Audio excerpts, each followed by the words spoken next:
Hey guys, welcome back to Hook with Anime. If you like the video, make sure to subscribe to my channel. Let's begin. Chapter 1. Teachers. Welcome to Konoha. Now let's just skip all the blah blah blah that you've all read countless times and could probably recite by heart. To cut to the chase, it's the Chunin exams, specifically the month-long break, and our favorite blonde knucklehead needs to get training to kick Neji Hyuga's ass. We find said blonde at the hospital since he wanted to check in on his friends before getting to training. What he doesn't know is that things are about to change rapidly for him, and his dream of becoming Hokage is going to be much more believable than anyone could imagine. Konoha Hospital. Just after the preliminaries. Day 1 of the month training. Naruto calmly walked into the hospital despite having no love whatsoever for the place. It wasn't that the doctors didn't do their job whenever he was here or even the indifference they usually showed him, it was the smell and feel of the place. It reeked of disinfectant and death, while feeling like several people were still there even after their bodies passed. Shaking those thoughts away, Naruto entered and was only mildly surprised to see his supposed teacher, Kakashi Hatake, there. Already guessing he was there for Naruto's teammate, Sasuke Uchiha, Naruto was merely going to greet him and check on the others. Hey Kakashi-sensei. Naruto stated before being rudely interrupted by the man. Sorry Naruto, but I'm going to be training Sasuke during the month. However, I've got an Ebisu to train you. Kakashi stated, not even looking up from his book, which was causing the nurses to twitch their eyes badly. Said instructor came over to the two while giving a nod to Naruto, and Naruto merely raised an eyebrow. Yeah, I wasn't going to ask you for training Kakashi. I was just saying hi. As for Ebisu training me, I mean no offense, but you're a sensor and tracking specialist and I'm not suited really for either of those. Because of that, I'll have to decline training with you and see about one of the other Jonin or Chunin for training, since my so-called teacher couldn't bother to find me someone that suits my way of fighting. Although, do say hi to Konohamaru for me. Naruto stated, making Kakashi frown and Ebisu to nod with a smile before Naruto walked off to the patient rooms. Ebisu merely chuckled. You're making a mistake not training that boy, Kakashi. Ebisu stated with his chuckle still going. Kakashi merely frowned. Why? He's got no talent when compared to Sasuke. Kakashi stated, making Ebisu laugh loudly. No talent. Kakashi, you're more blind than your handicap suggests. Not only does that boy have more energy and chakra than a quarter of our Jonin roster put together, but at the young age of 14 he could do both variants of the Shadow Clone Jutsu flawlessly. Jutsu, I remind you, that he learned by himself with no instruction or supervision. A Jonin and Cage level technique, and he performs them flawlessly. On top of that, he's an Uzumaki, and I can guess who his parents were just based on that alone. All that means he has more potential than possibly anyone else in the village, and that's without his tenant being a factor. If all that doesn't show his potential, then you truly are blind. Ebisu stated, making Kakashi frown heavily. That brat is weak and will never live up to his parents or Sasuke. Kakashi stated, making Ebisu frown, but it was someone else that spoke. As that's so. A voice stated, making them turn and widen their eyes at the sight of the person. I think the Hokage would be interested to hear just what your opinion of my godson is.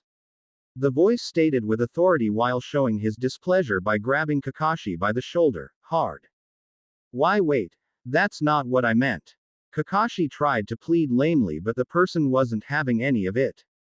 Tell it to sensei. The voice stated before disappearing with Kakashi, while Ebisu Mary released a sigh of relief, thankful that his opinion of Naruto had shifted after the incident with Konohamaru. After meeting Naruto, Konohamaru had gotten serious about training and had been progressing well. Granted, there were still times of him skipping out on lessons, but Naruto had helped Ebisu realize that Konohamaru had the right to enjoy his childhood before he was forced to grow up when he became a ninja. Ebisu would be a bit relaxed for now, but when the boy became Genin, then he was going to become a teacher that would help mold Konohamaru into being a Hokage that surpassed his grandfather. Maybe Naruto would be both of those two. Training Ground 3. Later on. Naruto was doing some simple stretches while waiting for someone.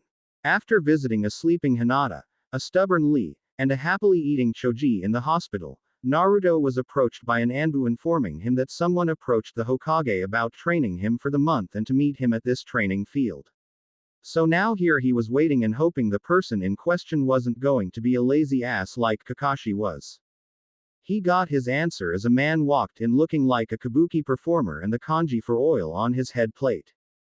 The man merely walked up to Naruto and stared down at him, looking him over. Well, you're nothing overly impressive at first glance, but neither was my last student. The man stated, making Naruto's eye twitch. I'm Jiraiya of the Three Sannin. I'll be training you for the month, and depending on how you do in the exams, I may become your permanent teacher. The now named Jiraiya stated, making Naruto blink.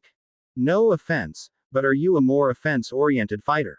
I'm not really a huge tactician, defensive, or outmaneuver kind of fighter. My policy has always been a good offense is more useful than a good defense. Oh, and if you know anything about seals, could you check my seal? Your former snake teammate did something to it. Naruto stated, since he didn't want his or Jiraiya's time wasted if Jiraiya's skillsets weren't going to match up to Naruto's style, and he wanted to remove whatever the snake did since his control felt out of whack. Jiraiya frowned and examined his seal before he cursed and quickly undid the overlapping seal, causing Naruto to launch back and tumble. Son of a bitch. I'm gonna kick your ass, you gray-haired bastard. Naruto shouted as he got up, only to pause at the face of Jiraiya struggling to hold back some laughs. Not being able to take it anymore, Jiraiya released a loud rumbling laugh before patting Naruto's head. Oh kid, you remind me of your parents.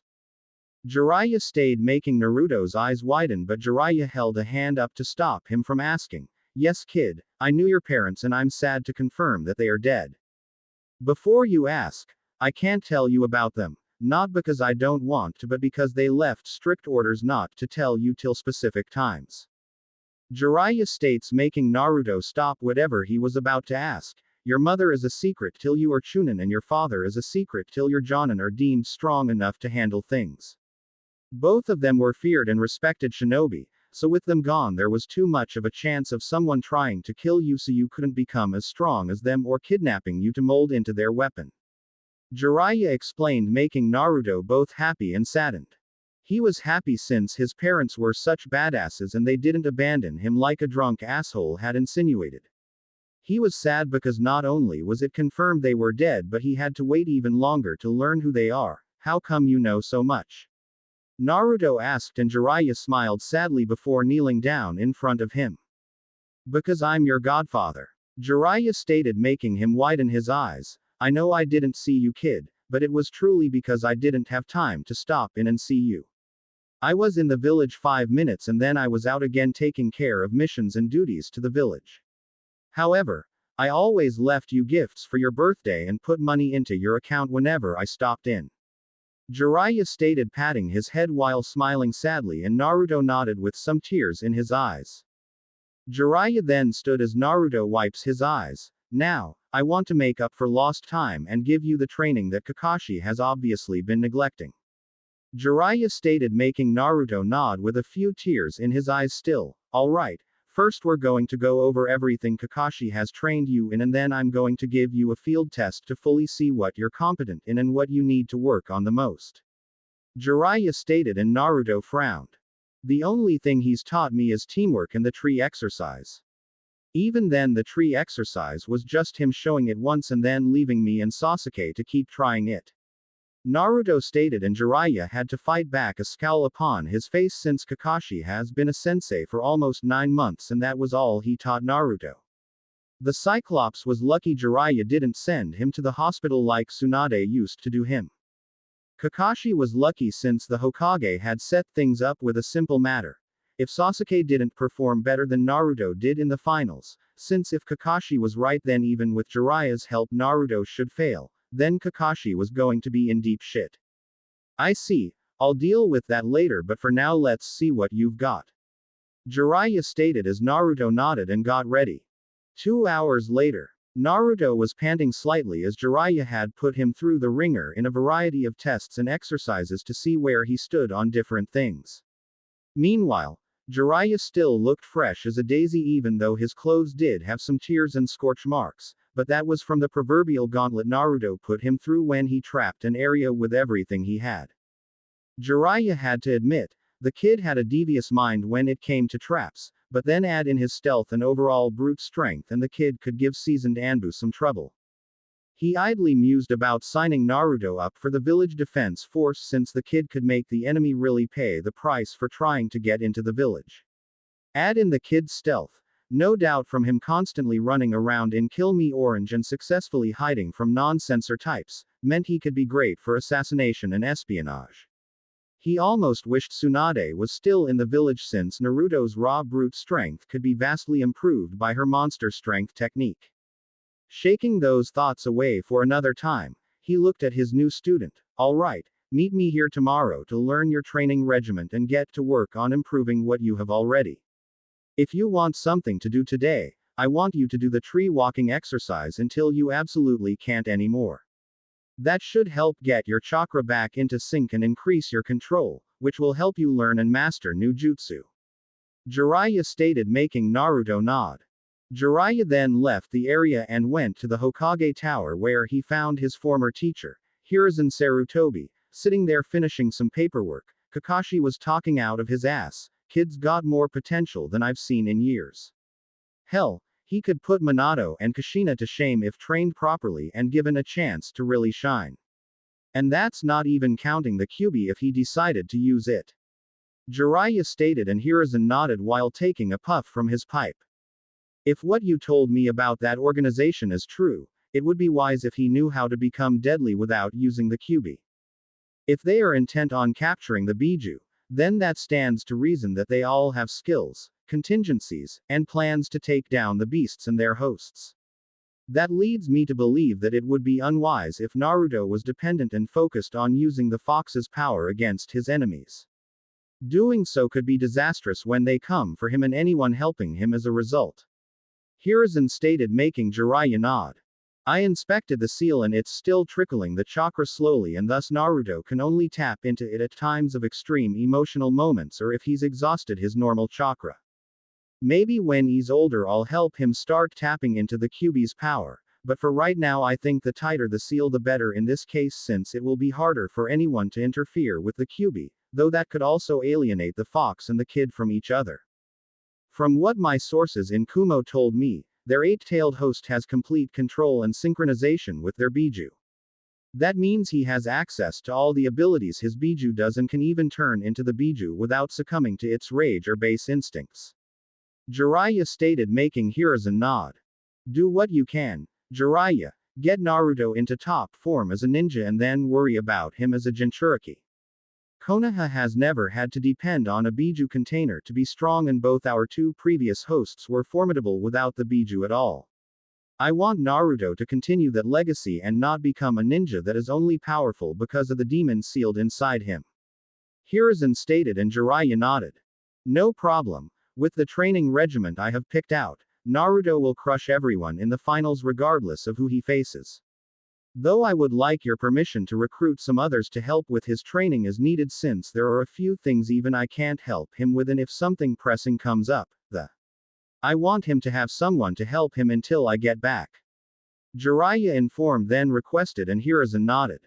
"Do as you please, Jiraiya. Anyone is free to train Naruto so long as there is no conflict of interest and it doesn't interfere in their normal duties."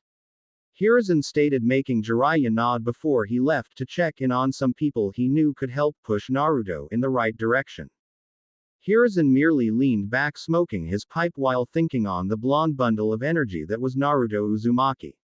If it wasn't for the fact he had to be impartial and didn't have time, he'd contribute to helping Naruto with his training. Sighing slightly, he turned back to the last few pieces of paperwork that he needed to handle for the day. Day 2 of the training month. Naruto stretched at the training ground waiting for his godfather, Sensei, to arrive, and was surprised when he did a few moments later with kurenai in tow. "Ah, good, you're here," Jiraiya stated as he walked up to him with kurenai, who seemed to be analyzing Naruto much more than she had done in the past. "I've worked out some training with kurenai-san here as well as Might Guy. However, Any other training won't take place till the second week, as I want to drill you in chakra control exercises as well as finding your elemental affinity and getting your schedule set up for the following 3 weeks. Kurenai here can help you with chakra control, as she has to have near perfect control to use her variety of genjutsu. She'll also be helping you with breaking, escaping, and even casting genjutsu, since there are some genjutsu that just require you to overwhelm your opponent's chakra, which you can do easily. Jiraiya informed, making Naruto nod before thanking Kurenai, who merely smiled and nodded. Jiraiya then produced a slip of paper. Okay, what you've gotta do is channel chakra into this paper and the results will tell us your affinity.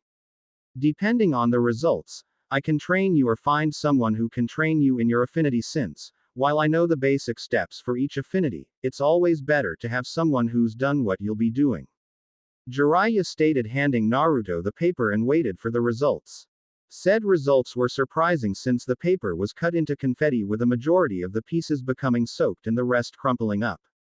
Jiraiya and Kurenai were of course stunned, since it was extremely rare for a person to have 3 affinities right off the bat.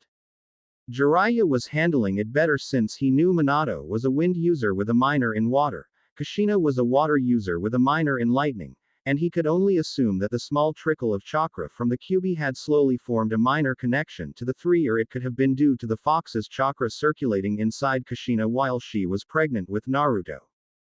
Kyuubi was known to cause storms, hurricanes, and typhoons with a swish of its tails, and those bloodline elements were made of combinations of water, lightning, and wind. While normally a child took after the parent with the more dominant genes, or whoever the child took after the most, that wasn't the case with Naruto, since anyone who actually paid attention could see Naruto was a blend of both Minato and Kushina. Naruto had his father's hair, build, and eyes, sure, but his face, personality, and overall way of doing things was clearly Kushina. He broke from his inner musings as Naruto merely raised an eyebrow and looked at Jiraiya. Well then, looks like you have a high affinity for wind with a lesser for water and lightning. Under normal circumstances I would try to have you learn all 3, but for this month we'll focus on the wind affinity, since it will be the easier of the 3. If you show good progression in that, then I'll be able to help you with the other 2. Jiraiya informed, and Naruto nodded, since he had no idea how the affinities worked. Good, now I need to go talk to someone that I know could help you with the wind affinity.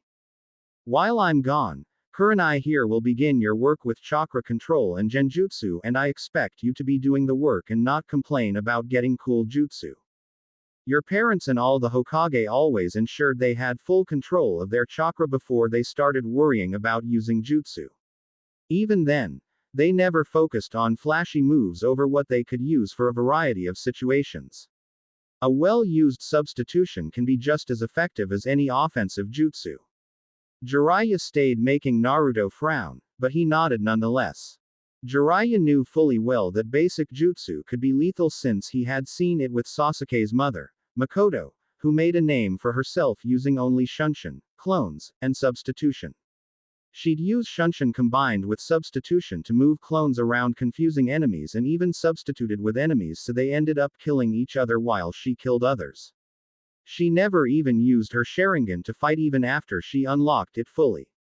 Shaking those thoughts away, Jiraiya nodded to Kurenai before leaving in a shunshin. This left Naruto and Kurenai alone in the training ground. So what should I do first, Kurenai-san? Naruto asked, looking around as Kurenai was just looking at him. Before that, Naruto, I have something I need to discuss with you while Jiraiya isn't here.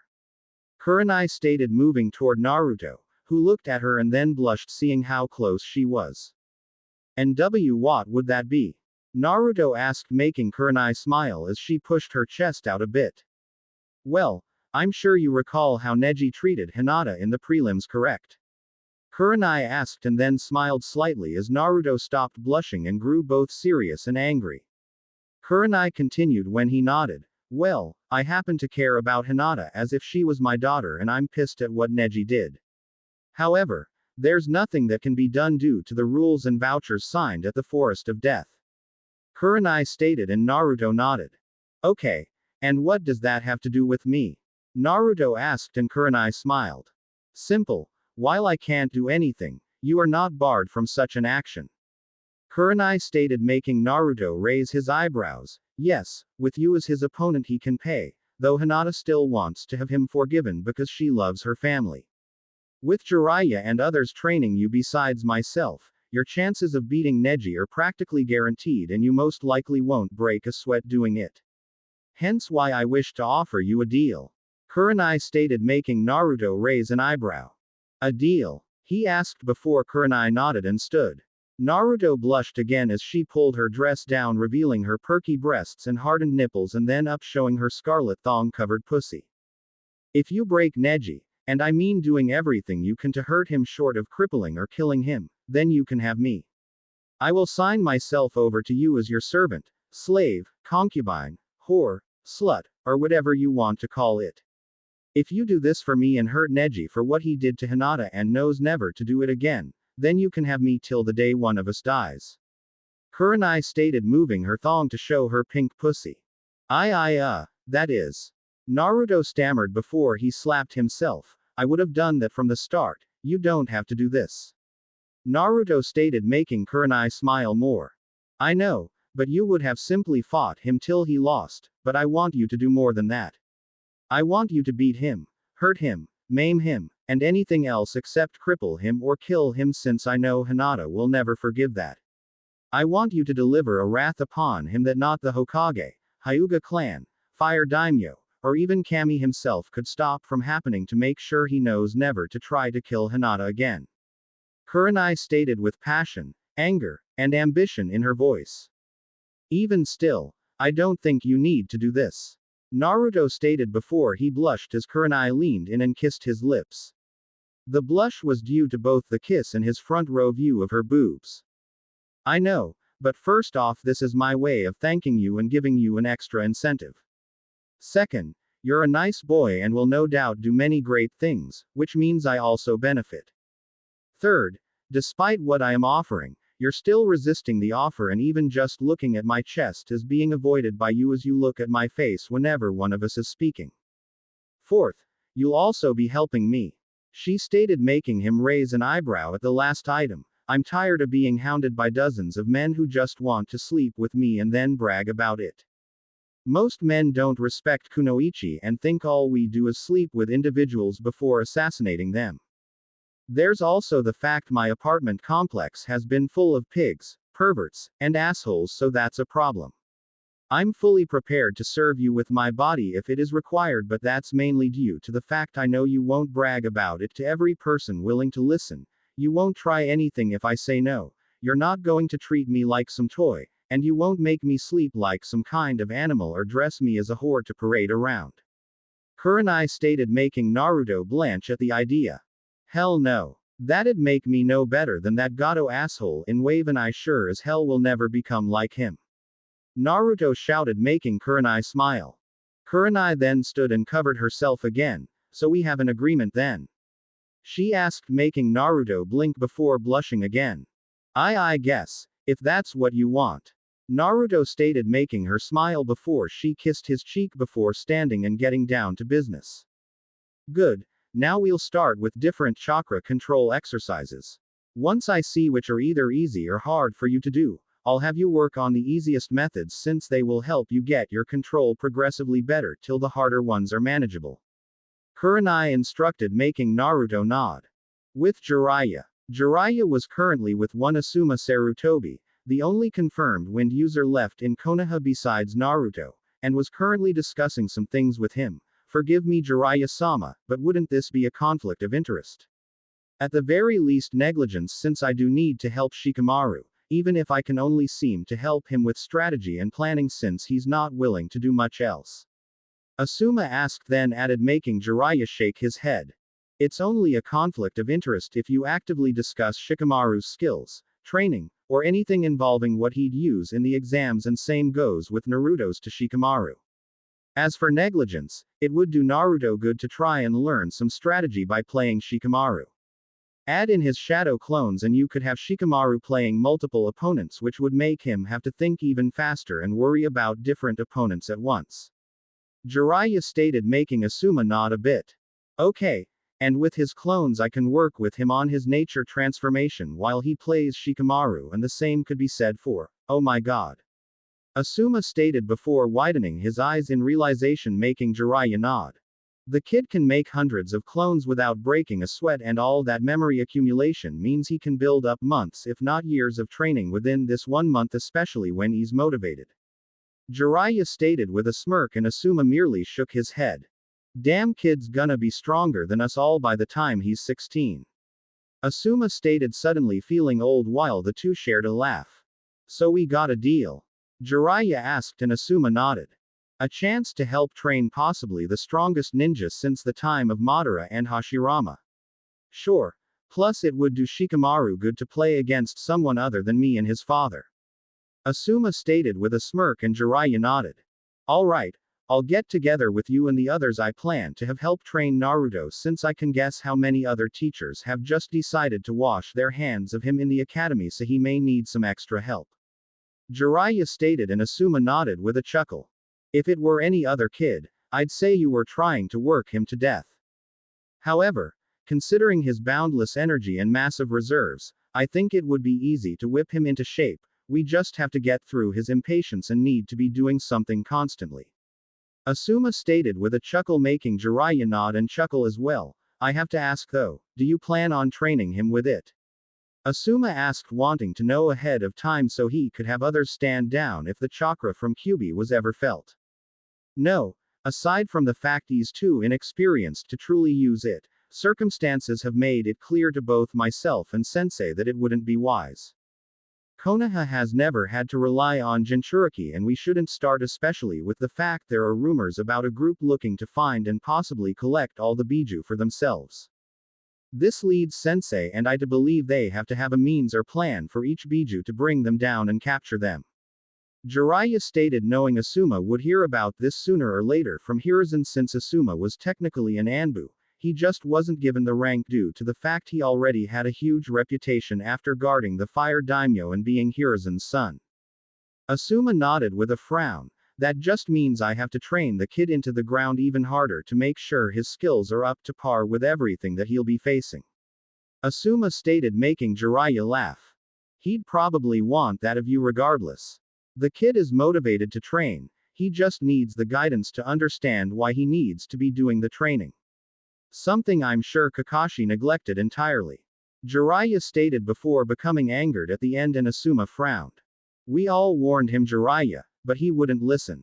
He was too obsessed with training Sasuke to care about his other students at times, and he had no faith in Sakura or Naruto's abilities to be ninja.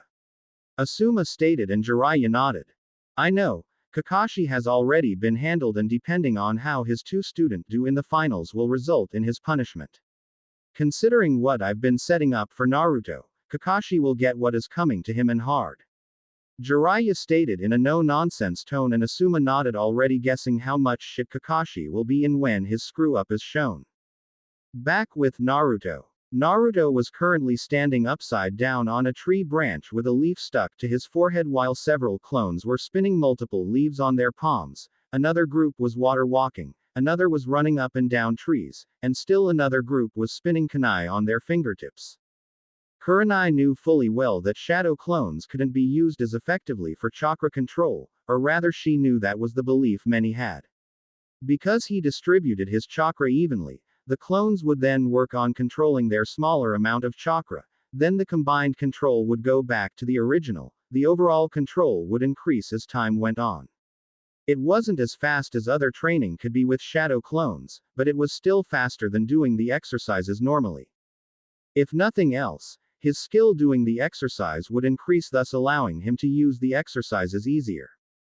If he could use the exercises easier, then he could maintain his control better and begin reigning in all that chakra he had. In another hour, Kurenai planned to have him try some different genjutsu to see what his level of control fully was, and then go from there. She broke from her musings as Jiraiya returned. How's he doing? Jiraiya asked, seeing the different clones doing exercises. Better. He struggled with a couple, but he had water walking down on his first try. The kunai spinning is also going better, while I increased the difficulty of the leaf spinning and then combined the leaf sticking and tree climbing exercises for him. Kurenai stated, making Jiraiya nod, since if this was kept up then he'd have enough control to handle the Rasengan and other jutsu easily before the month was out. Good. I'll leave him with you today to keep this up along with any genjutsu training you think he's ready for. I need to get some supplies and some information that I can use to help him both in his physical training and with his chakra control. I don't know how long it will take, but it shouldn't be any longer than a good portion of today. Jiraiya stated, and Kurenai nodded. I'm not working with Shino on anything until next week, since he wants to get better control of his bugs by learning with his father and clan. Even then we are only working on helping his bugs be better immune to genjutsu and me helping him achieve better chakra control. Kurenai stated, while Jiraiya held back a frown, since from what he was hearing, many of the clan heirs only knew their clan techniques and knew nothing outside of it. If another war broke out then they'd get slaughtered, since numerous shinobi had found ways to counteract the skills each clan possessed and kill said clan members. Hopefully them seeing Naruto's soon-to-be wide arsenal of skills would motivate them to branch out. Day 3 of training. Naruto stood in front of Jiraiya again, only this time without his jacket and shirt, while more of his clones were doing the chakra exercises. Jiraiya was sitting right now while having some ink and brushes handy along with some armbands, leg bands, and a waistband. Alright, I'm going need you to stay still while I do this. The seals I'm going to put on you will help with your training and with your control. The first seal are gravity seals, which will make your body feel heavier the higher the setting, while the second seal will lock your chakra to your body and strength. What this means is if you don't have your physical power balanced with your chakra completely, then you'll not be able to move. This will increase your concentration and how well you regulate your chakra. Granted, I'm not making it as strict as it should be, since you have some work to do before your physical power is as good as your chakra, but it will still work. On top of that, you'll also be wearing these bands that have weight seals on them to push your body even further. Jiraiya stated as he began drawing the seals onto Naruto, who was doing his best to wait patiently till Jiraiya was done. Naruto then put the bands on just as Jiraiya activated the seals, making him grunt as his arms and legs locked together and he fell face first in the ground with a loud thud. The gravity seals are set at ×3 gravity and the weight seals are set at 100 pounds apiece. Since muscles get stronger through tearing and healing, you can adapt to this much faster thanks to the QB healing you, meaning you can do this even faster than the other training regiments with the clones. Jiraiya stated before going over to a tree, sat down, and pulled out a few scrolls. Once you can move, give me 200 push-ups, sit-ups, squats, punches for each arm, kicks for each leg, laps around the training field, and then laps running up and down a tree. Jiraiya stated causally as he began reading and ignoring the string of curses his new student was spewing at him. A few hours later had Jiraiya looking up and widened his eyes slightly to see Naruto doing the punches while drenched in sweat. He also noticed a couple bottles of water empty beside him and was glad his student wasn't so hard-headed that he ignored his body's needs. Jiraiya mused that if he could get the physical items done by lunch, then he'd treat the kid to ramen even if it would probably break his wallet. Sure, Naruto needed to eat other things, but if he was going to put this much effort and hard work into training, then Jiraiya could let the kid have his favorite food, even if it wasn't as healthy as it could be. Then again, there was veggie ramen as well as low-salt ramen, so that could be a way to start getting him to eat better. Shaking those thoughts away, Jiraiya returned to his reading concerning his various reports from spies, favors, and informants. The information concerning Suna mobilizing ninja was not something he liked, since he knew the Wind Daimyo was slowly strangling the village economically. It was only worse based on the fact that Orochimaru was here, which meant that his former teammate could have swayed Suna to attacking Konoha, since they were taking the Wind Daimyo's missions rather than Suna. Adding in the fact that Suna's own Jinchuriki was here, and it clear that Konoha needed to expect trouble. Jiraiya sighed slightly, since he'd have to look into this personally, which meant he'd have to change up his plans for training Naruto and maybe have the others start pitching in sooner rather than later. It wasn't necessarily a bad thing, he just didn't want the kid feeling like he was being ditched again.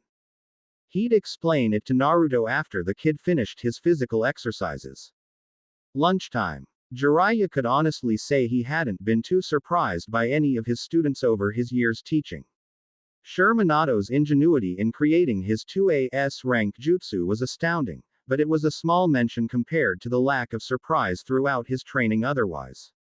Naruto, however, Naruto had gone through the entire training regiment he had given him to help adapt to the change on his body. A regiment that Jiraiya hadn't honestly thought he'd complete, let alone by lunch.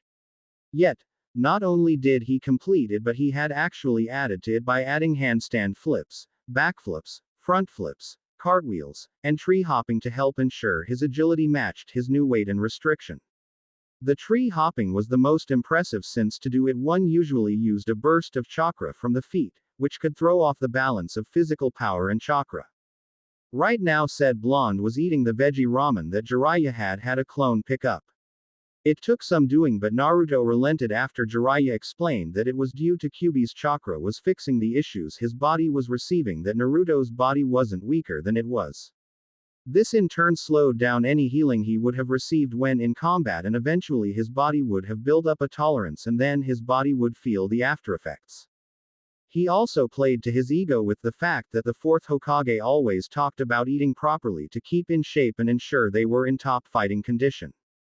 Of course, as soon as Naruto started eating it, he found he actually enjoyed it. He still liked pork ramen more, which Jiraiya could understand. Jiraiya had told him he didn't have to give up ramen entirely, he just shouldn't eat it for every meal, otherwise he risked his health, and at the very least he needed to add fruit and vegetables when eating ramen. However, now came the discussion of Jiraiya having to leave for a few days. Naruto, some things have come up and I'm going to have leave for a few days.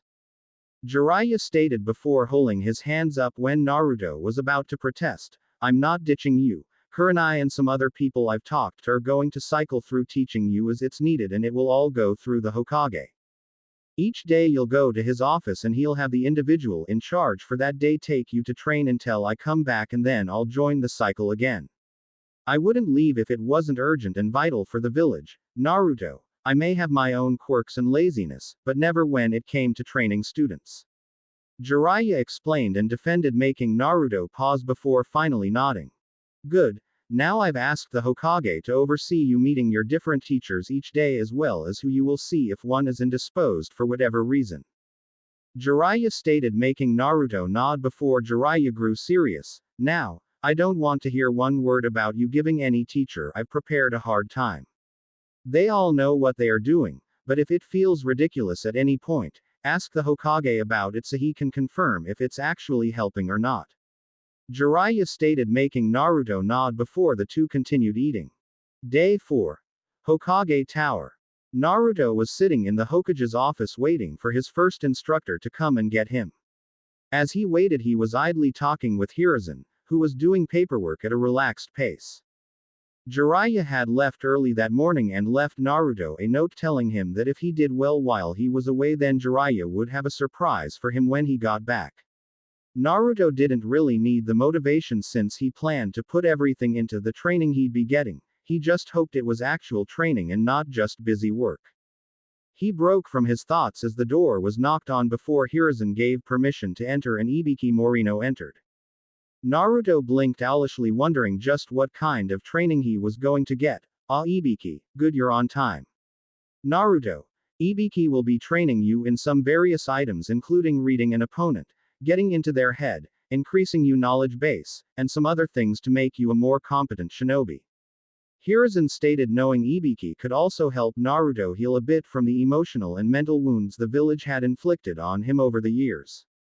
Ibiki merely looked at Naruto, who only looked back with no fear or trepidation, just curiosity. Ibiki then smirked. You're gonna do fine, kid, but I don't hold hands and I don't treat anyone with kid gloves, got it? Ibiki stated before all but growling at the end, and respected the fire in the blonde's eyes, showing he was ready to learn and break himself to do it. Yes, sir. Mr. Ibiki, sir. Naruto stated with a mock salute, making Ibiki and the hidden Anbu snort while Hiruzen chuckled. Well, Naruto, are there any questions before I turn you over to Ibiki's care? Hiruzen asked, and Naruto frowned a moment. Well, just one, but it's not about my training. Naruto stated, and Hiruzen chuckled. No, I'm not going to let you wear the hat. Hiruzen stated with the chuckle, only to be surprised when Naruto shook his head. No, that wasn't what I was going to ask. Naruto stated, wondering how he should ask his question. Then what is it? Ibiki asked, genuinely interested in the question. Well, you two have piles of paperwork due to your positions, right? Naruto asked, and they nodded. Well, my question is, why don't you guys ever use shadow clones or elemental clones to help you do it? You guys could get hours worth of paperwork done in minutes. Naruto stated, making the two just look at him with a dead silence in the room. Even the Anbu were beyond their normal silence. Naruto was getting worried he said something wrong when he was engulfed in a hug by Hiruzen, who was crying, "Thank you." Hiruzen shouted in happiness while Ibiki was banging his head against a wall, calling himself a moron. Naruto was almost certain the Anbu were doing the same thing too. Naruto was a little disturbed at the fact the Hokage was hugging him and crying tears of happiness while doing so. Luckily he didn't have to dwell on it much because Ibiki spoke up. Yes, well, I'll be taking him now, Hokage-sama. Ibiki stated before leading Naruto outside the office. Hiruzen sat down and had a grin on his face as he made a few clones and chuckled as he idly heard Ibiki asking Naruto if he could teach him the shadow clone jutsu, both for paperwork and for possible interrogation methods. Hiruzen merely chuckled. Still in his early life, and already he's smarter than every Kage that's existed and even the Nara clan members. I can only imagine what he'll be like when older and receiving proper training and guidance. Hiruzen and his clones chuckled at the thought before dividing the piles of paperwork up, making the stacks much more manageable. The Anbu were also wondering if the kid or Hokage could possibly teach them the shadow clone jutsu, since not only would missions be easier, but the reports would be easier to write too. With Naruto, Ibiki took him to the local shinobi library and began grabbing books from various shelves on various subjects, including nature transformation, basic field medicine, plants used for medicine and poison, psychiatry, psychology, nerves in the human body, and more. Ibiki knew he couldn't add much to Naruto's training till he got some things ready, so he decided to use his first day as a foundation building. He could get the groundwork for his future lessons and the others' lessons to make it easier to build up his training regiment. By the end of it, he had close to 100 books and set them down on a desk before putting Naruto at it. Now, I want you to read every single one of these books. I don't care if you use shadow clones or not, but I want you to read these and then I'm going to quiz you on them. If you fail, you'll have to read them all over again and again until you pass. Ibiki stated, having been informed that Kurenai told Naruto about the shadow clones transferring memories when they dispersed and helping with training.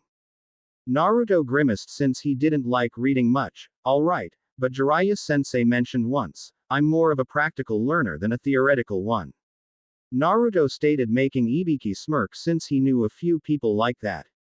I know, but trust me, having a handle on this information can help you in a lot of situations. Plus the nature transformation book will help you get a grasp on things for when you start elemental training. My old teammates were the same way with learning, and it took some time, but they started becoming more into reading books, if for no other reason than it gave them ideas for new attacks and methods of fighting. Ibiki stated, making Naruto nod a bit before he quickly called a clone for each book and took one himself and began reading.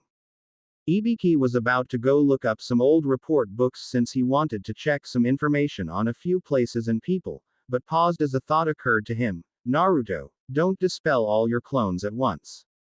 The backlash of information will either cause you to pass out or at the least give you a serious migraine. Ibiki stated, making the Naruto's nod before Ibiki went looking for the items he wanted. Hours later, Ibiki had been patient with Naruto, knowing that when dealing with an impatient person, being impatient was not the way to go. He had done well the first quiz in that he got 12 questions right before he had to read again. By the end of it, Naruto only had to read the books 3 times before he got through the quiz completely. It was actually impressive since most would need to read all those books 4 or even 5 times before they could get through half the questions. He was also pleased to see Naruto sent a few clones to look for more books to read while Naruto himself stayed with Ibiki. Alright, You've got a grasp of the different basic knowledges and some of the advanced. Now it's time for some practical work. Ibiki stated before he produced a stack of 5 folders. These are reports and analyses on 5 different ninja within the village that I know for a fact that you've met. Ibiki stated, and Naruto frowned. But just because I've met them doesn't mean I know them well enough to know who this is. Naruto stated, and Ibiki smirked. Tough. In the field you can't get to know your opponents through talking casually and the like, you'll have to analyze their behavior, speech patterns, actions, and anything else you can see, hear, feel, and so on. At the best of times we can have a basic profile of an enemy and you will have to go off of that alone, such as any entries in the bingo books. Being able to get inside your opponent's head, knowing what they will do before even they do, being able to essentially control your opponent by making them act how you want them to, all of this can be used to your advantage. Ibiki stated, and Naruto nodded slowly. Good. Now, your job is to read through and see if you can decipher who each one is and then defend your choice against me. I will do everything I can to convince you that you're wrong, even if I know for a fact that you are right. You have to get the argument in your favor and stay there. Ibiki stated, and Naruto nodded before taking one of the folders and began reading it. Subject exhibits a wild personality to cover pain from a betrayal. Regularly acts wild, crazy, and impulsive to cover the pain of loneliness and wears clothing that draws attention whether negative or positive. Competent in shinobi work. Subject tends to enjoy work a bit more than usually seen, and if not for the few friends the subject has, it could be a sign of mentally unraveling. That was part of the profile as Naruto kept reading while mentally going over who he could have met that fit this profile. He noted that he fit a part of it, but the only person he could even remotely think of that fit this kind of thing was second proctor Anko Mitarashi. He didn't know much about her, but if his read from this profile was correct, then he and her were similar in a few ways. Setting aside the current folder, he went to the next and read it over. Ibiki suppressed a smirk at that, since it meant Naruto had an idea of who was in that first file, but wanted to read the others to help raise his chances of being right. Identifying any of the folders was one less person he had to consider for the others. The drawback was that if he was wrong on any of them, then he'd discount someone who very well could fit perfectly. Ibiki was honestly curious about how he'd do. Day 5. Naruto sat in the Hokage's office waiting for his next teacher to come in. Yesterday had been eventful since Naruto had gotten into some heated debates, arguments with Ibiki over who the first 4 profiles belonged to. Anko, Guy, Hiruzen, and Kurenai.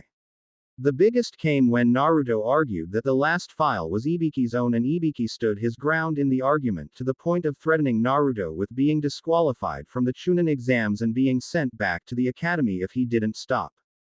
However, Naruto persevered and called his bluff, since he'd need the Hokage's approval for that, and Naruto hadn't done anything wrong and had done just as he was instructed to. Consequences he damned. Ibiki could honestly say he'd never had anyone tell him to go fuck himself and actually mean it entirely. It had made him laugh when he told Naruto he had passed another test, since he couldn't just go about being told he is wrong and just accepting it and seeing through deception, no matter how much it could be risky to disbelieve it. Ibiki did warn about doing such a thing to the Hokage, but Naruto also had to understand even people in a position of power can be wrong. However, proving them wrong could be just as dangerous as letting them simply be wrong. If lives were endangered, then he should speak up, but he had to be ready to accept the consequences of such an action. Naruto understood, and from there Ibiki began picking his brain on different ways to torture someone. He didn't like doing it, but there were missions where interrogation was needed and not planned. Naruto recalled the demon brothers and even the 2 thugs that went to kidnap Tsunami. If he had interrogated the latter 2, then he could have learned that Gato was going to betray Zabuza, and thus he and Haku could have lived. Naruto shook those depressing thoughts away, since it wasn't going to do him or anyone else any good to dwell in the past. Who would voluntarily do that? A certain Cyclops, large-breasted gambler, fate-believing asshole, and half of Iowa suddenly sneezed violently while wondering who was talking about them. Anyway, Naruto had helped Ibiki as much as he could, including some simple things that Ibiki was surprised they had overlooked. By the end of it, Ibiki had offered him a place in the TI department if he ever wanted to vent or maybe even improve his psychological and interrogation skills. Ibiki did inform him he'd be getting a practical lesson in using it once he cleared some things with the Hokage. Naruto wasn't sure if he should be excited or worried about testing out these kinds of skills. At the here and now, he broke from his musings as the door opened and in walked Asuma Sarutobi. "Hey dad, I'm here for the kid to train." Asuma stated to Hiruzen, who nodded and motioned Naruto to go with him.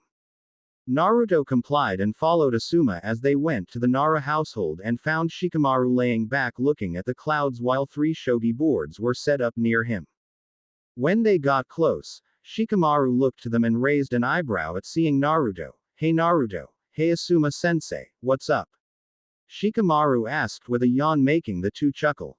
"Well, I'm helping Naruto with some training during the month and figured it would do you both some good if you and he played shogi together.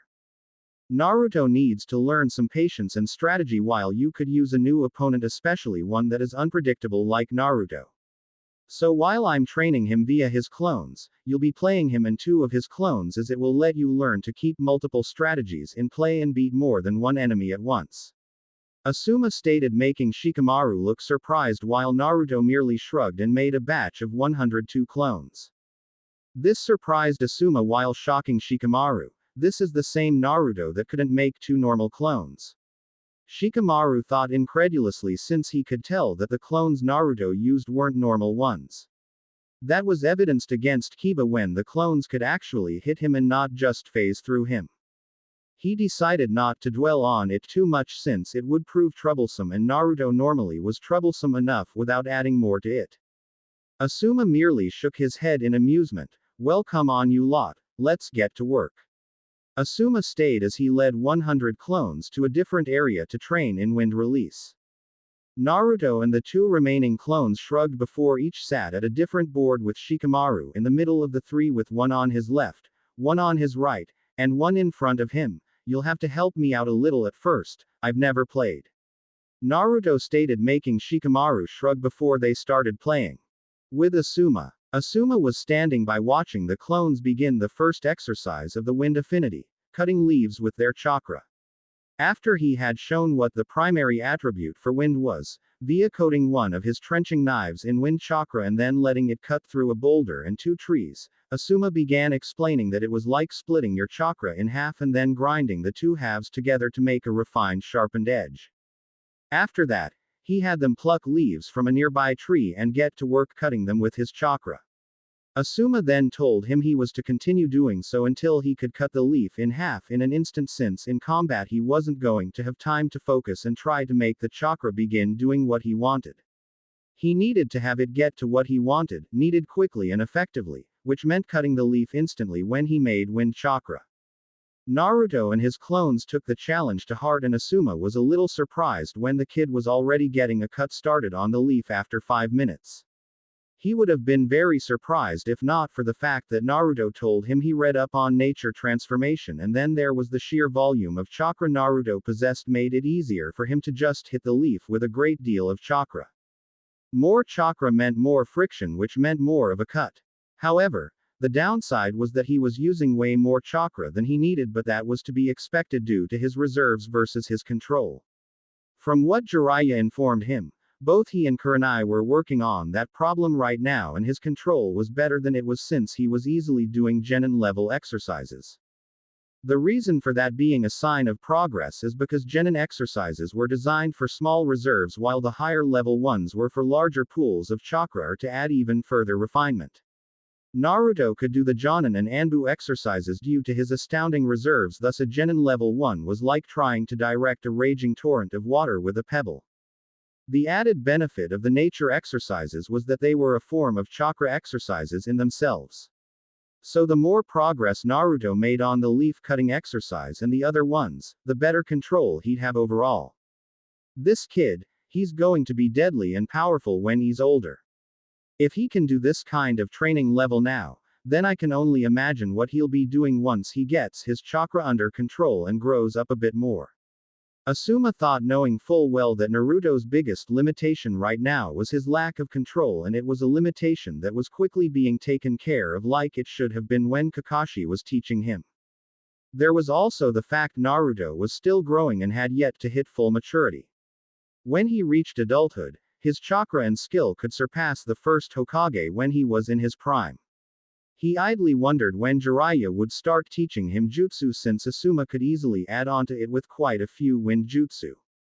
Shaking those thoughts away for later, he decided to voice something to Naruto. Naruto. He called, making the 100 blondes look at him. When you've each cut a leaf, come to me and wait for permission before dispelling. I don't want the original to pass out from exhaustion because groups of you decided to dispel when finished. I'll have you each dispelling at intervals so the backlash won't hit as hard for you or the original. Asuma stated, making them nod. Yes, sir. They chorused before going back to work, making Asuma chuckle a bit. He idly wondered how Shikamaru was doing with Naruto. With said lazy genius, Shikamaru could honestly say that Naruto was indeed every bit as troublesome as he thought he was. He had gotten the hang of the game quickly, though his strategy left much to be desired at the beginning. The troublesome thing, despite Shikamaru liking this bit of troublesome, was Naruto would do moves that he hadn't calculated at all, and it made no sense. However, it always threw Shikamaru's game plan off, and he had to reorganize and replan almost every turn. It was made only worse by the fact he had to handle 3 of the same opponent, all doing things different from each other and making him constantly have to keep multiple plans going at once for just a simple game. He quickly realized why Asuma wanted him to play Naruto. If he could get this frustrated and confused in a game against an opponent like Naruto, then how quickly could he lose his cool in actual battle? There was also the fact having to keep readjusting his plans. Almost every move made him think on his feet faster and helped adjust against multiple enemies. Especially when he's facing 3 opponents who don't fight the same way. He knew for a fact his father would even have a hard time handling 3 Narutos playing him at once, since they all played differently despite being the same person. This led to the conclusion that the shadow clones could think independently, and while the original had decided on one course of action, the other 2 had decided differently. He'd have to ask his dad about the shadow clone jutsu, since it seemed way too advanced for Naruto to have just learned it without some kind of teacher, but neither Sasuke nor Sakura could use it, so that begged the question of where did Naruto learn it. He shook those thoughts away since he couldn't afford to get distracted. Naruto had already almost checkmated him 3 times and was only getting better the more games they played. It was both annoying and fun, since he actually had to try to win instead of just doing the normal sluggish playing that he did against Asuma when they played. The 2-4 were so wrapped up in playing, both to win and for enjoyment, that they failed to notice how much time was going by. There was no real indicator for them other than Naruto and his clones occasionally twitching from one of the other clones dispelling, since they were either done or out of chakra. They were informed though, when Choji came over. Hey Skika, want to get some lunch? Choji asked before seeing Naruto. Oh hey Naruto, you can come too. Choji stated, waving while Naruto waved back before taking his turn. Choji, knowing that games Shikamaru played didn't usually take long, sat down on the side and merely watched. He was actually surprised to see Shikamaru lost quite a few pieces along with Naruto, since Shikamaru usually owned anyone besides his dad at shogi. It took another 10 minutes before the 3 games were over. Shikamaru had won, but any observant person would see that it wasn't a hands-down victory but a hard-fought one. With that said and done though, Naruto had his 2 clones pop and then waited a moment before some of his other clones popped. Asuma will be here in a minute, he's just managing my clones into groups to dispel before coming here. Naruto stated, making Shikamaru shrug and Choji to be confused. Asuma's helping me with some training for the months I sent a batch of clones with him to train while I played Shikamaru. Naruto elaborated, making Choji blink. What good does sending the clones do? Choji asked and Naruto smiled. Because the shadow clones are solid, whatever they learn or experience I get the memories of. Thus using them I can cut training time down quite a bit depending on how many clones I have doing the training. Naruto explained, making them widen their eyes. Wow. That sounds handy. Do you think you could teach me? Choji asked and Naruto frowned while scratching his head. I can't teach you one version because according to another teacher it takes way too much chakra for the normal person, even the Hokage couldn't use it. The other I might be able to, but it would be draining since apparently you need Jonin level reserves to make even one. I'm just lucky since I naturally have a ton of chakra in me which I'm told comes from being an Uzumaki. Naruto explained with a shrug, making Choji deflate slightly while Shikamaru was curious now. How can someone still in their teens have that much chakra? If it takes Jonin reserves to make one and Naruto can easily make more than 100, he'd have to have more chakra than a good portion of the Konoha shinobi roster put together. Shikamaru thought before Asuma entered the clearing. So let me guess, barbecue. Asuma stated and chuckled when Choji gave him a look that said, of course. As if it could be anything else. Hey Asuma, do you think Choji could learn the basic shadow clone jutsu? I was telling them why I sent clones off to train with you and Choji seemed interested. Naruto asked then explained as they walked to one of the better Akamaiki restaurants. Asuma frowned. Unfortunately, no, he can't right now. His reserves aren't high enough yet and making one could cause him to pass out along with the clone. Asuma stated, making Choji slump his head in defeat. Choji, you need to find a training method that helps you and not the one that helps Naruto. While I'll admit, using shadow clones to train can be useful, if you can't make enough of them to really matter then you're just tiring yourself out. What Naruto may have forgotten to mention or you failed to realize is that all the exhaustion, stress, pain, hunger, thirst, and other negative things get sent back to the user as well. Naruto can take it better since he has stamina and endurance in spades since as you've seen he can outlast and outrun Anbu when needed. If Naruto wasn't the way he was, no one would let him train like he is. Asuma explained and reasoned, making Choji frown and nod. Okay. Though still it would be cool to do that even if it's just for during really hard training. Being able to cut the time down for it would be awesome. Though I think Shikamaru would just end up playing shogi with his clones or watching the clouds with someone who can sympathize with him fully. Choji stages with a chuckle while Shikamaru honestly didn't think that idea was all bad. He'd never do it, of course. It'd be too much work to get his reserves high enough that he could make a clone. Arriving at the restaurant, the four saw Ino already at a table relaxing and raised her eyebrow at seeing Naruto. Naruto. What are you doing here? Shouldn't you be with your own sensei and teammates? Ino asked and Naruto shrugged. Kakashi ditched me and Sakura to train Sasuke, so I found a different teacher, and I haven't seen or heard from Sakura since the end of the prelims, so I assumed she was busy with her parents or hanging out with you. My other teacher had to handle a mission, so he asked a couple others to help out. Today was Asuma's turn, so I trained with him while playing Shikamaru in shogi by using shadow clones. Naruto stated as they sat down. Isn't that a conflict of interest or cheating? Ino asked with her eyes narrowed and Naruto shook his head before Asuma could answer. No, it's only a conflict of interest if Asuma tells me or Shikamaru what the other is training in. And it's only cheating if I was spying or Shikamaru was spying on the training. Since I was technically with Shikamaru helping the both of us with strategy and patience and Asuma isn't telling either of us what the other is doing when we aren't together, there's no issue. If Shikamaru or I choose to tell the other what we are training in, then it's our own fault if it is used against us later.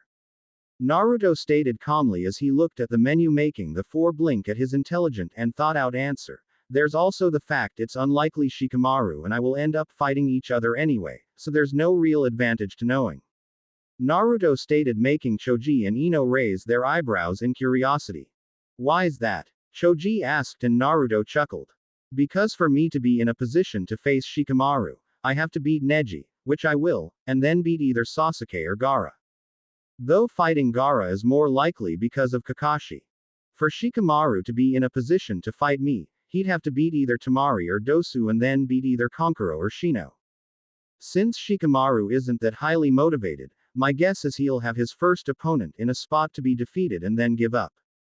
The second most likely option is he beats the first opponent just so you and others will give him a break about what he did for the month, and then give up against the next opponent. Naruto stated having improved his analytical skills by working with Ibiki and clone spamming his reading. It was also for this reason that his mind felt that he was missing something that he should have noticed, but he couldn't for the life of him think of what. He then looked back at the group and saw Ino and Choji blinking owlishly at him. Wow, Naruto really has been working hard since the academy. Choji thought, seeing the change in his friends since their days causing mayhem at the academy. Ino was a different matter entirely, as this really the same knucklehead that could barely get through the academy. When did he change so much? Ino thought while remembering her first surprise when he beat Kiba. Granted, it wasn't smooth or skillful, but Sasuke's wasn't either. Her second surprise came in him being so angry over what Neji did and then even swearing a blood promise to win against him. It was both cool and kinda romantic when she thought about it. Shaking those thoughts away, they all gave their orders and just talked peacefully. As they ate, Naruto noticed Ino was barely eating anything. Ino, why aren't you actually eating? Naruto asked curiously, since both Jiraiya and the health books he read stated you needed a steady amount of food and nutrients to stay healthy and train. The males groaned slightly. Don't bother Naruto, we've all tried to talk her into eating more and she won't listen. Asuma stated, making Ino puff her cheeks out and glare.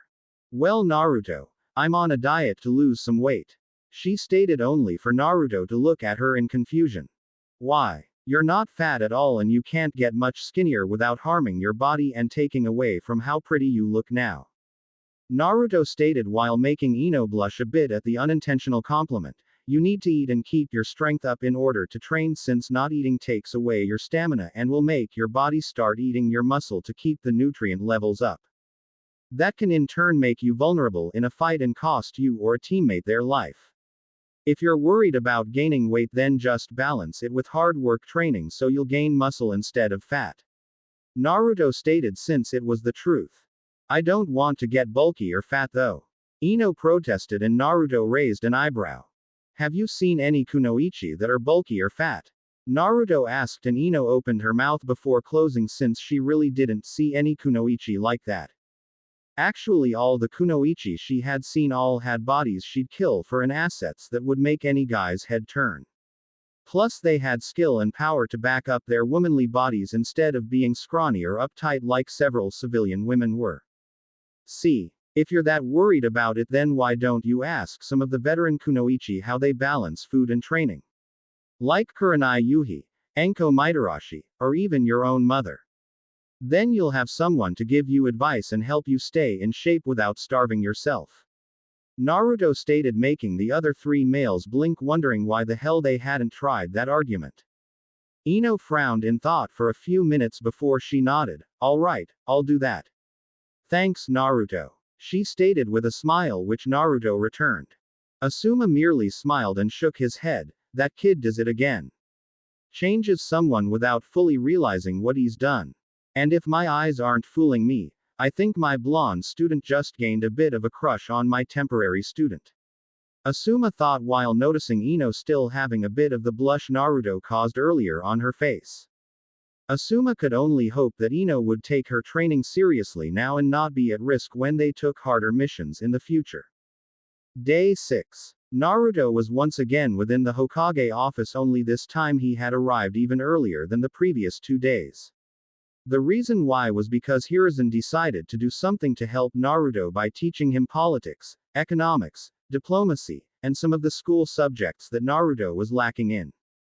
He made a mental note to have a little sit down with the different teachers of the academy. There was a strict policy of just letting a child go through the academy knowing they were struggling with some subjects and then doing nothing to correct it. He knew the head of the academy didn't have an issue with Naruto. The woman had been there a long time, including when the academy once taught the basics of sealing, so she knew fully well the difference between the item sealed and the item holding said seal. Hiruzen had had many meetings where the head had showed various complaints that Hiruzen had to put down from teachers and parents wanting Naruto banned from the academy or at least from being a ninja. It was both infuriating and saddening. The sad part being there were so many stupid people in the village. Anyway, Hiruzen was doing this since thanks to Naruto's revelation about getting through paperwork, Hiruzen was more relaxed and had more free time. One would think he'd be spending time with Konohamaru, but the boy had started the academy and Hiruzen wasn't going to get in the way of that despite the temptation being there. He wasn't worried about Kono's status getting him any favors or pulled punches since he was sure the teachers knew better. Especially since he made it clear to all the instructors that if they showed favoritism towards Kono in any way, then there would be hell to pay. Back to the point though, Hiruzen could do this since it wasn't showing favoritism as Naruto wouldn't be using these skills in the finals so there was no unfair advantage. Even if someone complained, Hiruzen could simply write it off as payment for a service Naruto performed for the Hokage and the village. It also reminded him that he had yet to pay Naruto for that unofficial mission in regards to him not only saving Iruka's life, but also protecting the Forbidden Scroll and capturing a traitor. Even if he wasn't technically a shinobi yet, Naruto had performed 3 services for the village with 2 being of critical importance. He'd think of some way to repay Naruto later since it was almost time for his next teacher to show up. Naruto, your next teacher will be here soon, so make a batch of clones that can stay here and keep learning while you go train. Hiruzen stated, knowing that Naruto's talent with shadow clones meant he could do multiple trainings at once. Naruto nodded and made 3 clones for each set of work before sitting and relaxing until the door opened. Standing there was Might Guy in his usual attire and his smile. Ah, Naruto-kun, you're here already. Excellent. You're blazing with flames of youth. Guy stated before exclaiming loud enough that the windows rattled. Yeah, sure. I take it you're helping me with speed and taijutsu. Naruto asked, making Guy nod with his nice guy pose. That's right. If I can't help get you into shape within the month, then I shall run around Konoha on my hands for 500 laps. Guy stated with his pose still in place. Whatever motivates you and makes you stronger, Guy-sensei. Naruto stated, making Guy smile further, if possible, before he led Naruto to the training ground he picked for this. Hiruzen merely watched them go with a foreboding feeling about him. One of the clones saw it and spoke. Don't worry, Gramps. Guy already promised Jiraiya-sensei that he wouldn't try to put boss in a green spandex suit like him and Lee. The clone stayed, making Hiruzen sigh in relief before he turned to helping the clones. Training Field 52. Guy stood across from Naruto, who decided to forego his jacket since it wouldn't be helpful right now, and looked at him intently. Alright, now do you have a preference for taijutsu or have learned any taijutsu styles? Guy asked and Naruto shook his head, making Guy frown. I see. Well, the benefit of that is you can learn one style easily since there will be no conflicting stances in your mind. Guy stayed, making Naruto sigh in relief since he thought it was going to be a big problem. Alright, since Lee and I specialize in the strong fist style, it would be best not to have you learn that right now as it would put you at a disadvantage against Neji. He's seen myself and Lee training and using it too many times for it to be fully effective. Guy stated, knowing there was nothing wrong about stating an obvious fact like that. With that in mind, you and I are going to have a spar so I can get a feel for your preferred fighting style and then help you from there. Guy stated, making Naruto nod before taking his own form of ready stance. Later, Guy could honestly say he had never been as out of breath as he was right now. What Naruto lacked in precision, speed, and technique, he made up for with a lot in raw power, determination, and stamina. Not even Lee had as much raw strength and determination when fighting, and that was saying something. Guy knew fully well that Naruto was wearing weights and gravity seals, but still, the way he fought with everything he had and kept going after being knocked down or away was something else. As for the style to train him in, Guy was definitely training him in the strong fist at some point. While the different lotus techniques were probably not going to work for him, the basic style of fighting would fit him perfect, especially with his speed increasing steadily. For now though, there were a couple of styles that would fit Naruto, and one stuck out as the best option for him to increase his skill and help him in the long run. Alright Naruto, I've seen enough. Guy stayed, making Naruto relax and take some calming breaths. Naruto isn't even breathing heavily yet and we've been fighting for a good 3 hours. Guy thought before shaking those thoughts away. I've got a style that should suit your needs both currently and in the future. The only issue is I'm not well versed in it, so I can get you started and help you with it, but can't fully train you in it. Guy stated, making Naruto frown in confusion. I may be a taijutsu master, Naruto, but that doesn't mean that I've mastered every style there is. It just means that when it comes to taijutsu, I am very hard to defeat and that I've mastered at least one style.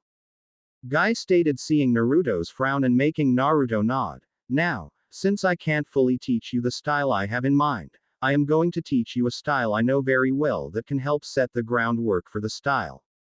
The reason being that they are very similar to each other, but one relies more on speed and deflection while the other is pinpoint accuracy and power in the hits.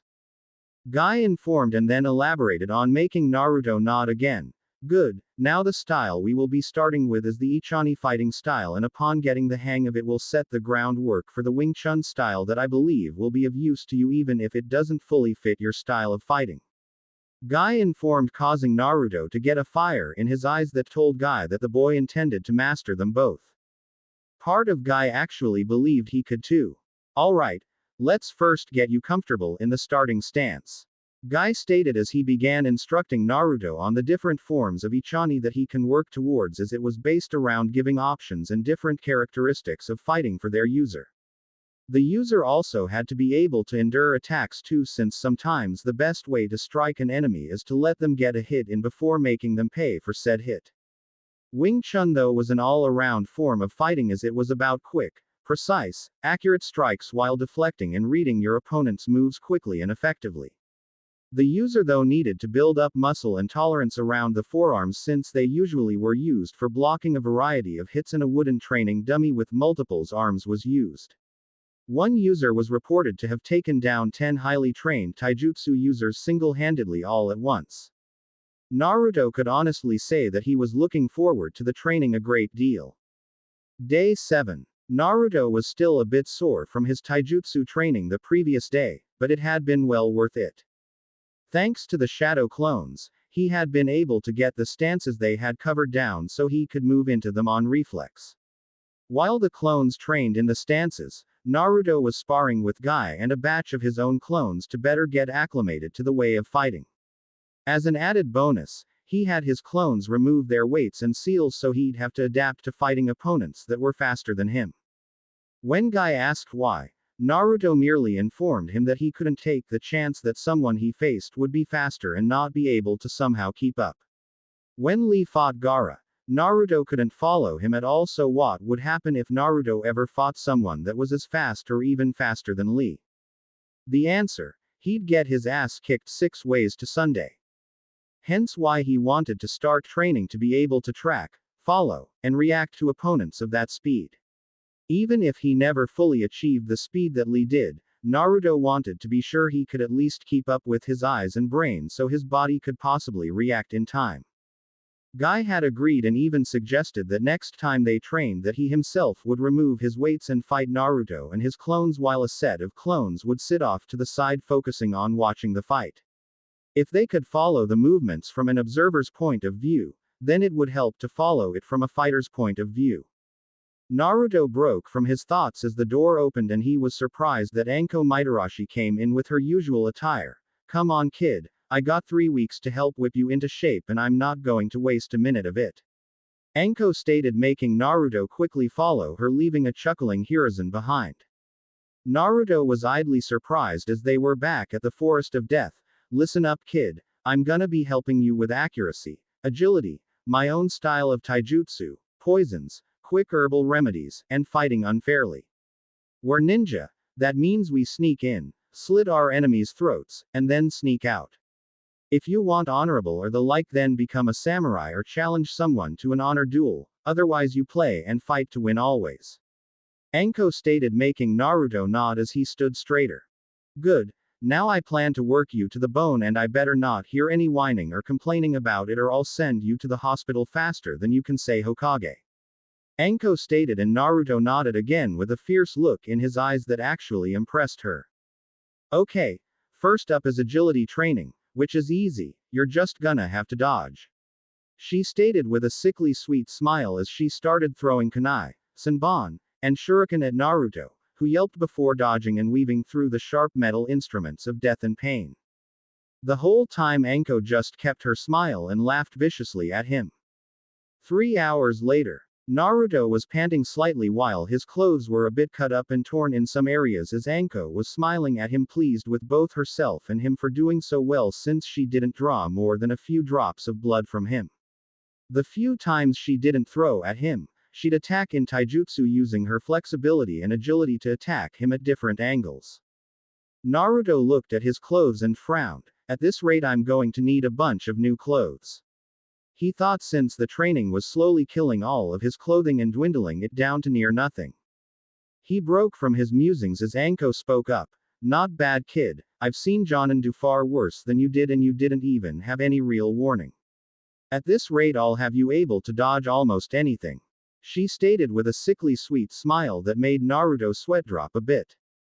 However, a thought came to his mind that also reminded him of something concerning Kabuto, Anko-sensei.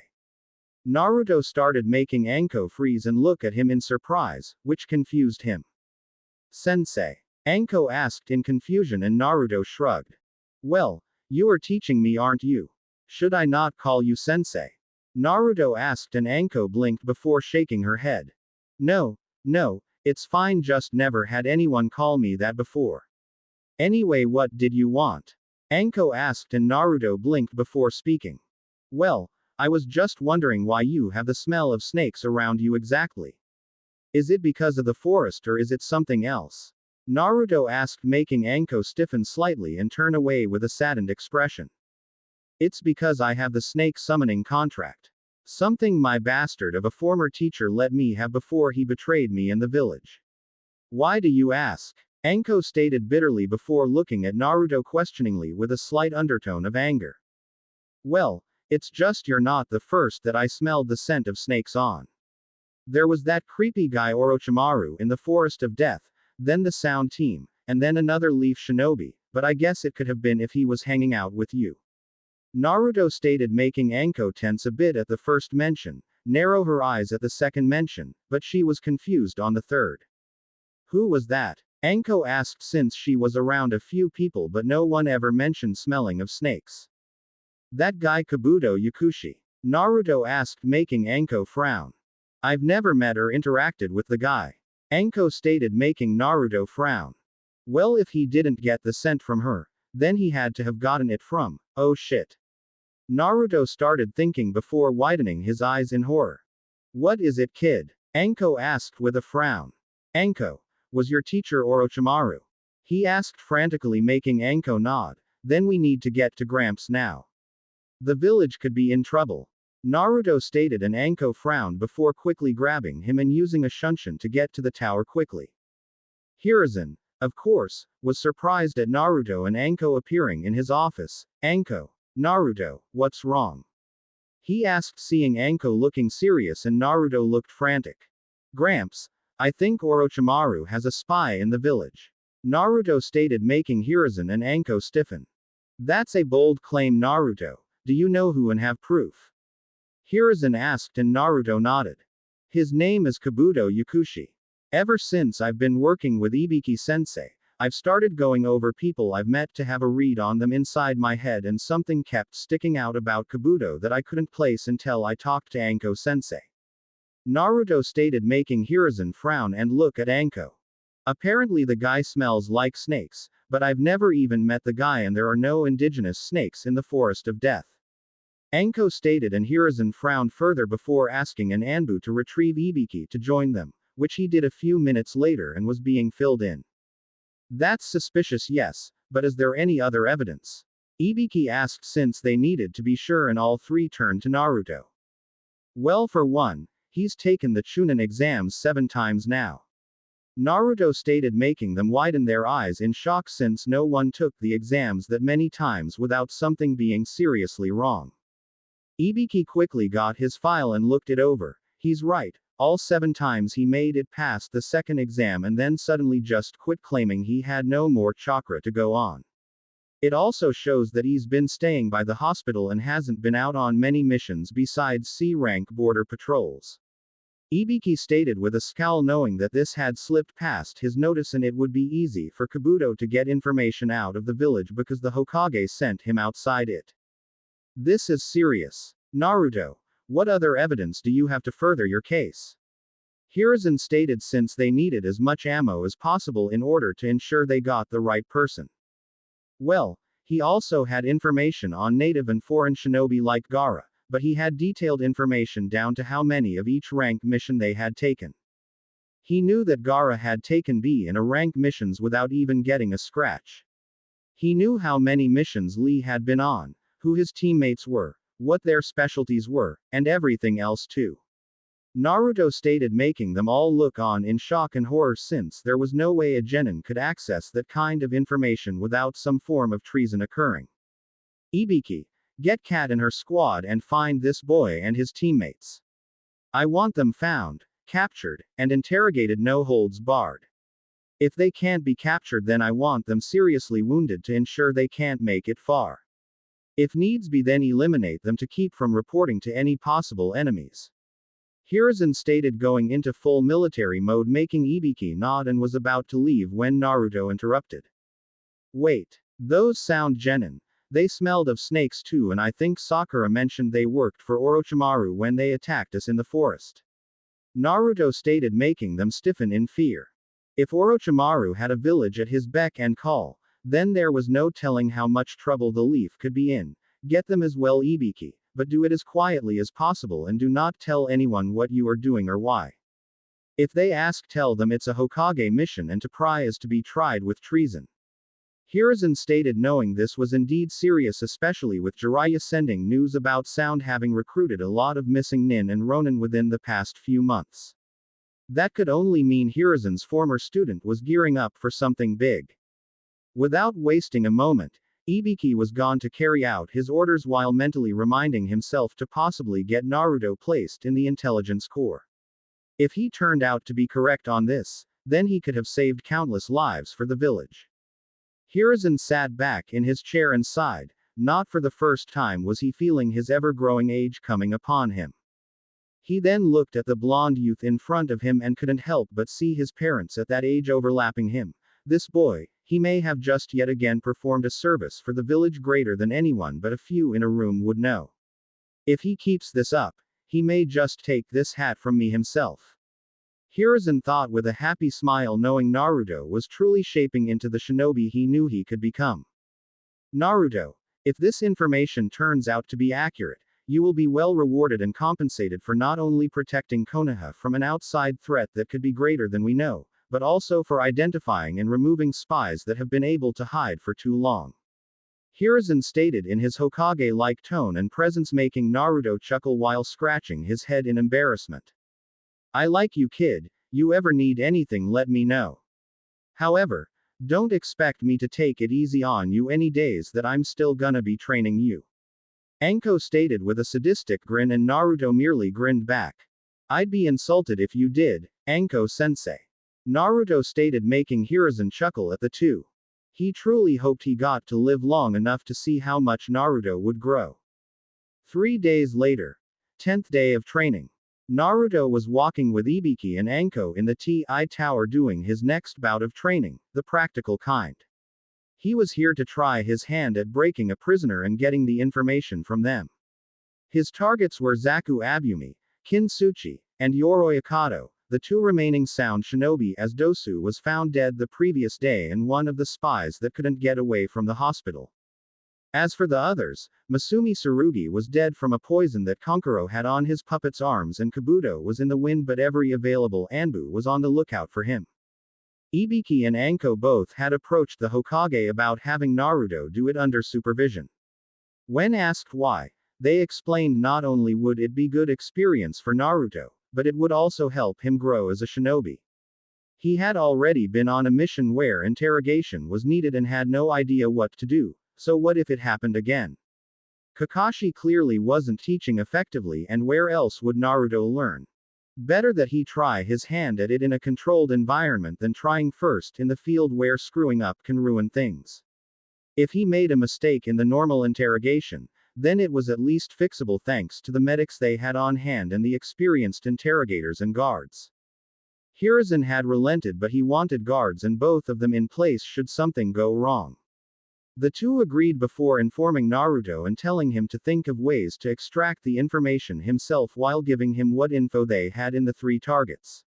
Ibiki and Anko made it clear they weren't going to help him in getting the information and he had to think of the ways to torture, interrogate them himself. He had agreed and spent the previous 2 days thinking of what he could do to them and what would be most effective against each person. Of course, Naruto's main job was to extract information and get details on what Orochimaru was planning since it wasn't hard to deduce it was going to take place during the finals for the Chunin exams. While breaking one would be enough, there was the likelihood that each only had a piece of the plan, so having the 3 different accounts would help get a better idea of the whole plan. However, regardless of if he failed or not, it was good practical experience for him. He then stopped at a room where Yoroi was tied down to a chair and Ibiki let him in before closing the door. Ibiki and Anko would be watching and making notes of anything that came out as well as Naruto's methods since he could be as cruel or kind as he pleased so long as he got the results and didn't cross a specific line. Naruto walked in and pulled a chair in front of Yoroi. Really? Out of everyone in this piece of shit village that they could have sent, they sent the loudmouth ninja wannabe from the Chunin exams. Yoroi mocked before he was forced to turn his head as Naruto backhanded him, making him lose a few teeth. "You don't talk unless I ask you a question," Naruto stated coldly as he sat in his chair in front of Yoroi. "Now let's make something clear. You're a traitor to my village, which means I have carte blanche to do whatever I please to get you to talk, and I know how to do so while being painful about it," Naruto stated, knowing that he had to be serious and cold right now since the safety of the village was at stake. "Now, you're going to answer my questions about what Orochimaru is planning, and before you say you're not going to answer," Naruto stated before stabbing Yoroi in the foot, making him yell in pain. Naruto then placed his hands on the arms of the chair and looked at him. "I will get the information from you, whether you decide to cooperate with me right away or not," Naruto stated before Yoroi started chuckling before laughing as he grabbed Naruto's wrists with his hands. "Let's see how talkative you are when you don't have any chakra," Yoroi stated with a dark grin, knowing he'd tried to pull away and thus help Yoroi get free of the chair. His plan was trashed, however, when Naruto started laughing. "You think I'm worried about you stealing my chakra? You're mistaken. I have enough chakra that I could stand here all day and not feel tired at all, but I won't need to since you're just going to harm yourself doing this," Naruto stated with a dark smirk, making Yoroi frown in confusion before he screamed as his arms started to feel like they were on fire. What is this?" Yoroi screamed in agony and Naruto just smirked. "Apparently Kabuto or Orochimaru didn't tell you just who the fuck I am," Naruto stated before leaning into his ear. "I'm the Jinchuriki of the Kyuubi," Naruto stated, making him stiffen and widen his eyes in horror. "My seal slowly puts Kyuubi's chakra into my own to be absorbed and changed into my own, but it takes time to do that and your body isn't accustomed to a Bijuu's chakra. So right now the chakra is slowly eating away at your chakra coils and the pain will only get worse the longer you're draining me," Naruto stated before he grabbed Yoroi's hands when he tried to let go. You don't get off that easily. Looking back on how you acted with your teammates, you were always so careful not to touch them, which leads me to believe you can't control when you start draining chakra and when you stop. So until you tell me everything, I'm just going to hold on and keep letting you drain my chakra, thus letting your coils slowly deteriorate while your body is in agony," Naruto stated, making Yoroi panic as he tried to get free only to scream as the burning reached his shoulders and started to travel down his back. "This will end if you tell me everything you know, otherwise I'll hold on to you until the chakra starts getting to your vital areas. Then I'll let go and just leave you in the agony of having your coils burned out while your chakra starts to eat away at your own body and you slowly succumb to a painful, agonizing death with no way to fix it or numb the pain," Naruto stated coldly, and it didn't take more than another minute before Yoroi was spilling his guts about everything he knew about Orochimaru's plan, including his, Masumi's, and Kabuto's roles to play when the time came. When he finished, and swore pleadingly enough that it was all he knew, Naruto released him and left the room. However, no sooner did he close the door did he rush to the nearest trash can and empty his stomach. It felt wrong and somewhat sickening to do that and mean it, but Naruto knew he had to since part of his career choice was interrogation, assassination, torture, resisting torture, and other dark aspects that civilians were better off not knowing about. He caught his breath as he felt a hand on his shoulder and turned to see Ibiki there holding a handkerchief, which Naruto took and wiped his mouth and face with. First one's always rough. Anyone tells you differently is a liar. Just take it one step at a time and you'll start being able to stomach it better, but you'll never truly be numb to it. Ibiki stated, making Naruto nod before he took a cup of water and splashed his face a bit with it to help him relax a bit. Once he was settled, he was led to Zaku's room while still hearing Yoroi screaming in pain from what the bit of Kyuubi's chakra had already done. Entering the room, he could see Zaku was already in rough shape since his arms couldn't be reattached and the nerve damage was making him be in constant pain. Of course, since being there, he had received no medication for the pain and it was only making him move in the chair more. I see you're settled in nicely, Naruto stated, going to a table where a cloth over an item lay. Fuck you, Konoha trash. Zaku snarled before hissing in pain at the movement causing his stumps to hurt. Yeah, save the tough guy act for someone who cares. Let's just cut to the chase of things, shall we? I know you work for Orochimaru. I know he has something planned concerning the finals of the Chunin exams, and I know he sent your team to test Sasuke after getting the curse mark, meaning you were just cannon fodder for him. Naruto stated, bringing the object and cloth with him as he sat in front of Zaku. Now, what I want to know is what he has planned and what he's going to do specifically, since your ally Yoroi didn't have all the specifics, and from what you can hear he wasn't treated nicely before he talked. Naruto stated, making Zaku scowl, but there was some fear in his eyes since he had heard how Yoroi was said to be fearless and had a high tolerance for pain thanks to Kabuto. Do your worst, fucker. I don't care if you kill me, I'll never tell you anything. Zulu stated, making Naruto chuckle before laughing. Kill you? Oh no, I'm not going to kill you, that would be too merciful. Naruto stated before looking darkly at Zaku. No, I'm going to use this for some of it. Naruto stated, removing the cloth, making Zaku's eyes widen since it was Dosu's melody arm. You bastard. You killed Dosu. Zaku shouted before grunting as his stumps flared up. No, I didn't. Apparently he had a bone to pick with Suna's Jinchuriki and died because of it. Naruto stated, making Zaku stiffen since he knew who that was. But back to your troubles, we've studied this and know the basic workings. What I'm going to do with it is connect it to your chair so that every time you move it will send a chime that will not only cause excruciating pain, but will make your brain start making the nerve endings flare up, causing greater pain. Naruto stated, making Zaku pale slightly. Then I just want move, you fucker. Zaku shouted and Naruto merely smirked. Who said that was all there was to it? Naruto stated, making Zaku resist the urge to gulp. The whole time this is set up, I'm going to be having one of our specialists cut off the rest of your arms, then your toes, your feet, then your legs, then we'll take your eyes, your nose, and your tongue. But not your ears. Oh no, that wouldn't do.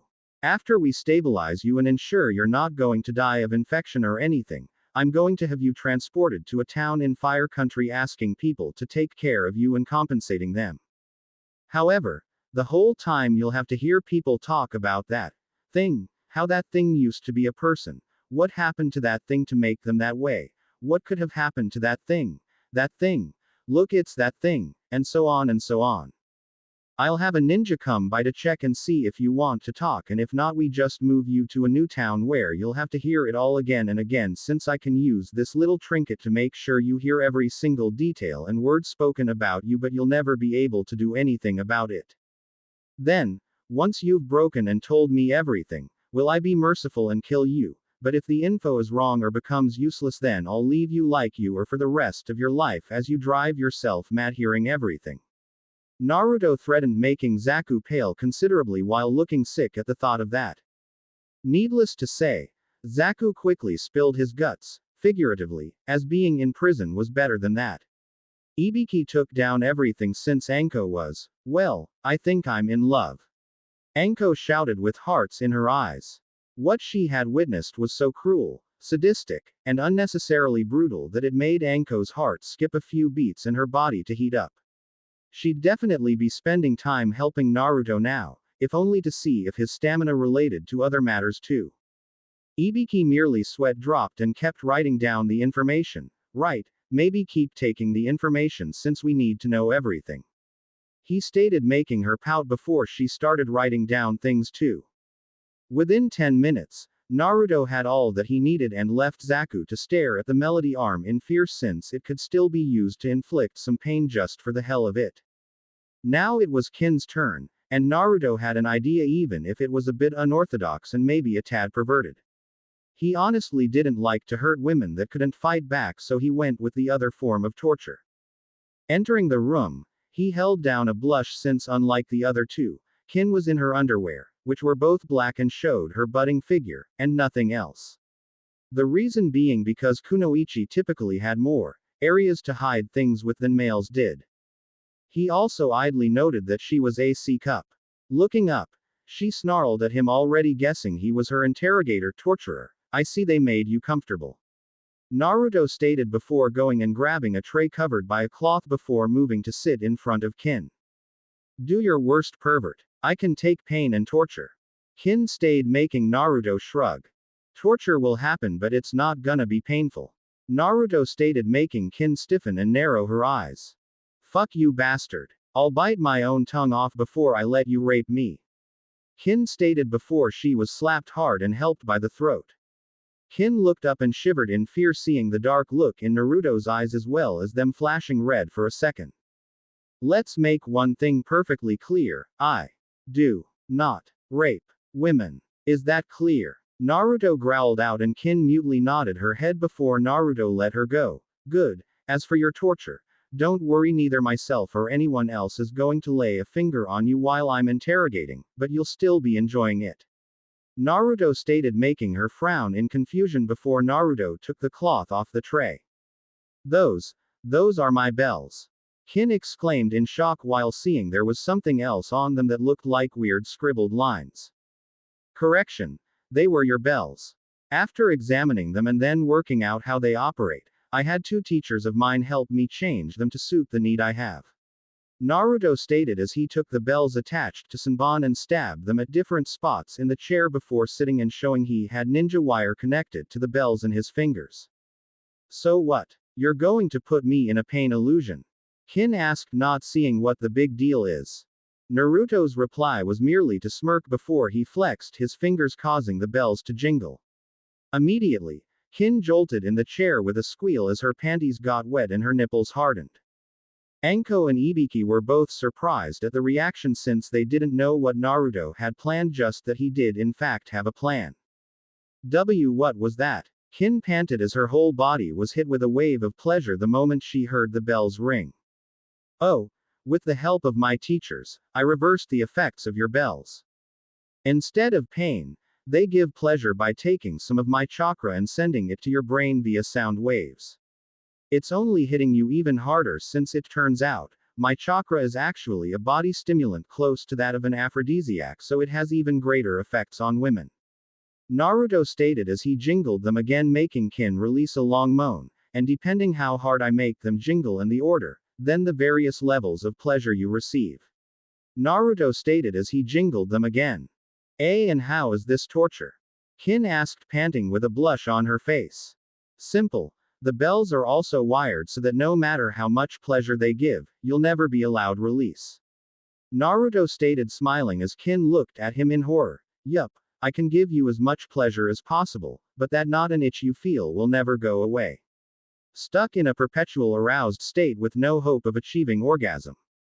Naruto stated, making Kin pale considerably. You fucking bastard. She started before moaning again as Naruto moved the bells. Also, before you go thinking that I'll be affected, the bells have a range limiter applied to them. Nothing outside of a foot radius is affected by them. Meaning I can sit here all day relaxing as the bells ring and you get pushed to the edge of orgasm, but never able to achieve it. Naruto stated as he jingled the bells another 3 times. On the outside, both Ibiki and Anko were shocked at the plan Naruto had created since both male and female prisoners could be affected by that trick. Kid's going to make our jobs easier than before. Can't wait to see what he cooks up later. Ibiki stated, making Anko nod. Said woman was also in a daze thinking of the other uses for those bells, specifically the bedroom uses. Whether on the receiving end or not, those bells could be a lot of fun. She also made a note to ask where he got the idea from. After about 5 minutes, Kin was a panting mess. Her panties were completely soaked and her nipples felt like they'd tear through her bra at any second. It didn't help that, whether it was intentional or not, the bells were making her mind picture Naruto actually touching her and making her feel the pleasure. What she didn't know was that the bells weren't doing that at all. It was her own mind doing that, both because she wouldn't mind and because it was trying to justify the pleasure it was receiving. Naruto then stood and walked over to a few water bottles and brought one over. After opening it and taking a drink, he then offered it to Kin, who gladly took several drinks. She knew at the rate her nether regions were going that she was going to be dehydrated soon.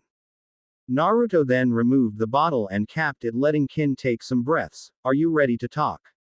Because I can keep doing this for hours. Naruto stated, getting Kin to whimper. Please, no more. I'll talk. Just please let me come. Kin pleaded since she couldn't fathom suffering this for hours when her body was already in this bad a shape after only minutes. Tell me everything and then I'll let you. Naruto stated, making Kin whimper before she started telling him everything, with Ibiki and Anko taking it down in detail. Once she was done, Naruto nodded and then jingled the bells differently than he had before. The effect was instant as Kin threw her head back and squealed loudly as she came harder than she ever had before in her life, causing her to soak her seat in her underwear. Kin hunched over, gasping and panting from the experience.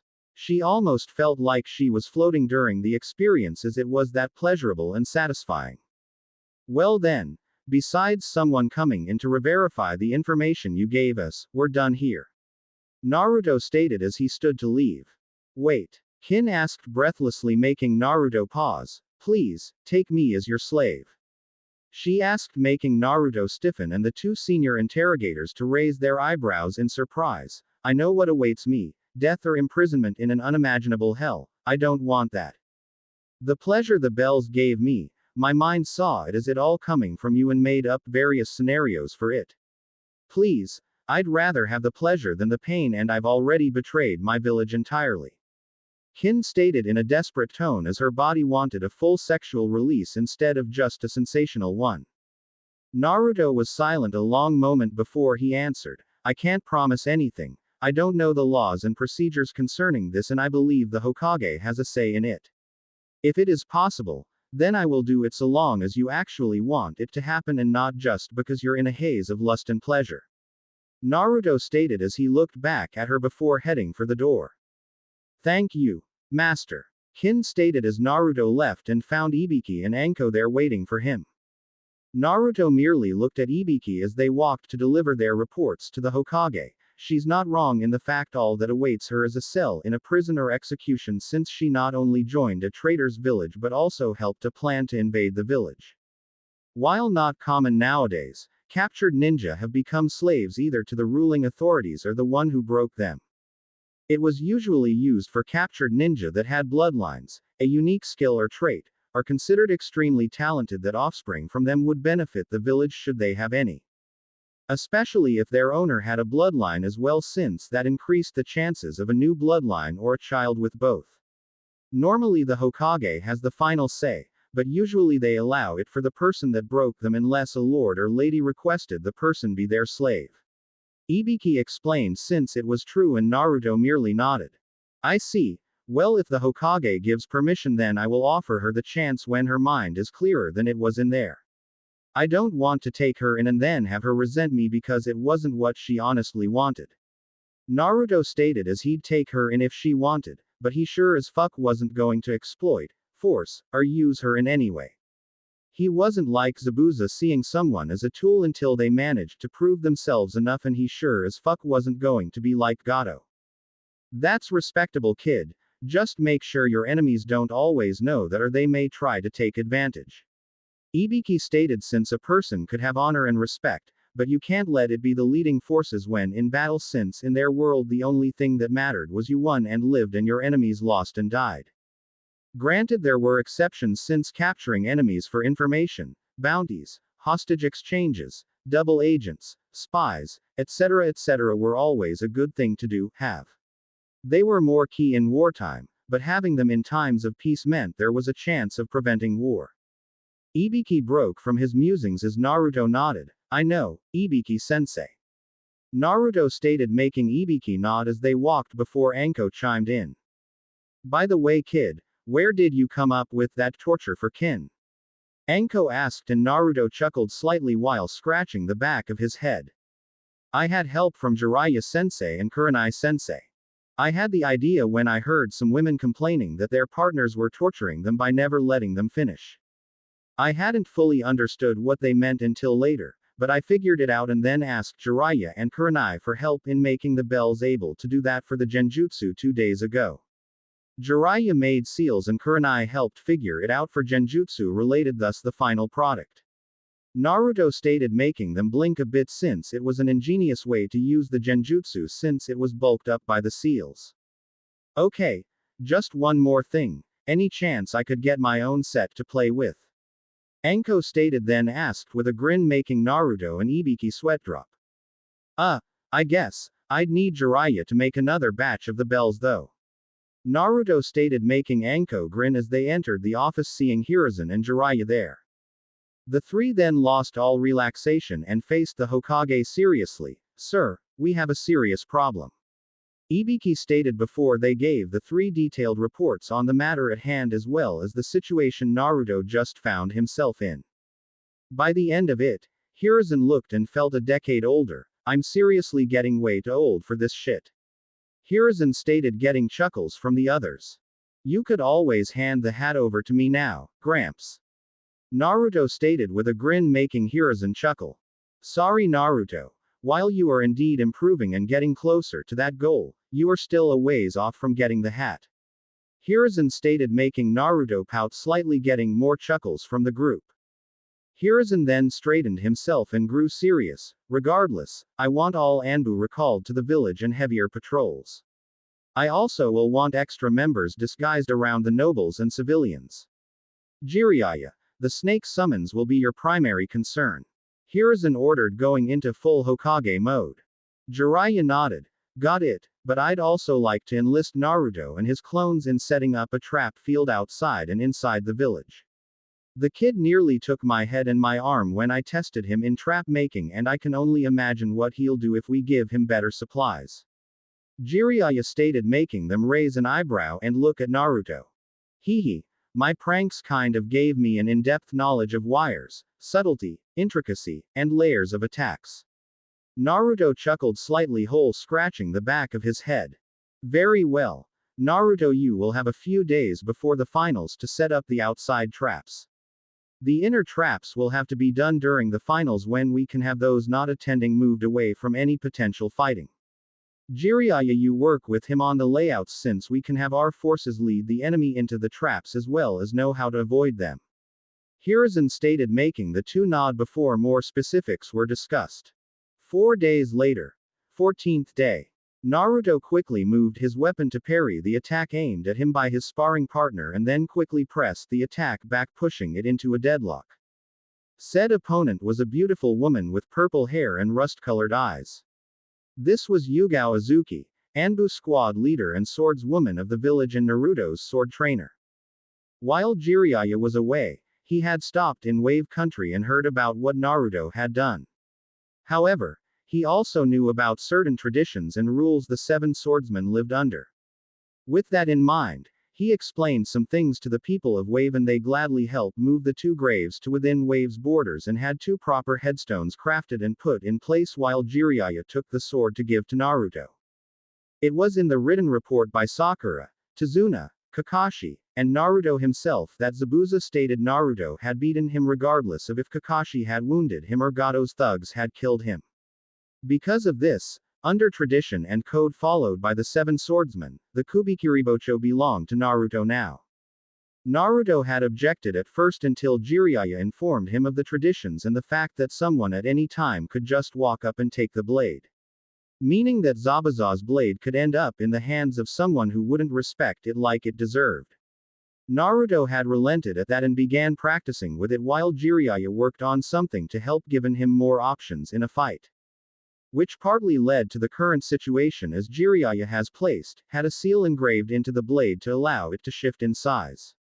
It could be its large and intimidating Zanbato appearance or it could shift down to the length of a katana or even further to that of a knife. This was for practicality as well as usage since if Naruto was in a tight corridor or in close proximity to allies then the sword would be near useless, but if it could change size then he could use it regardless of the setting or situation. The one thing Naruto had requested with the seal was that the weight of it wouldn't change unless he put some chakra into it.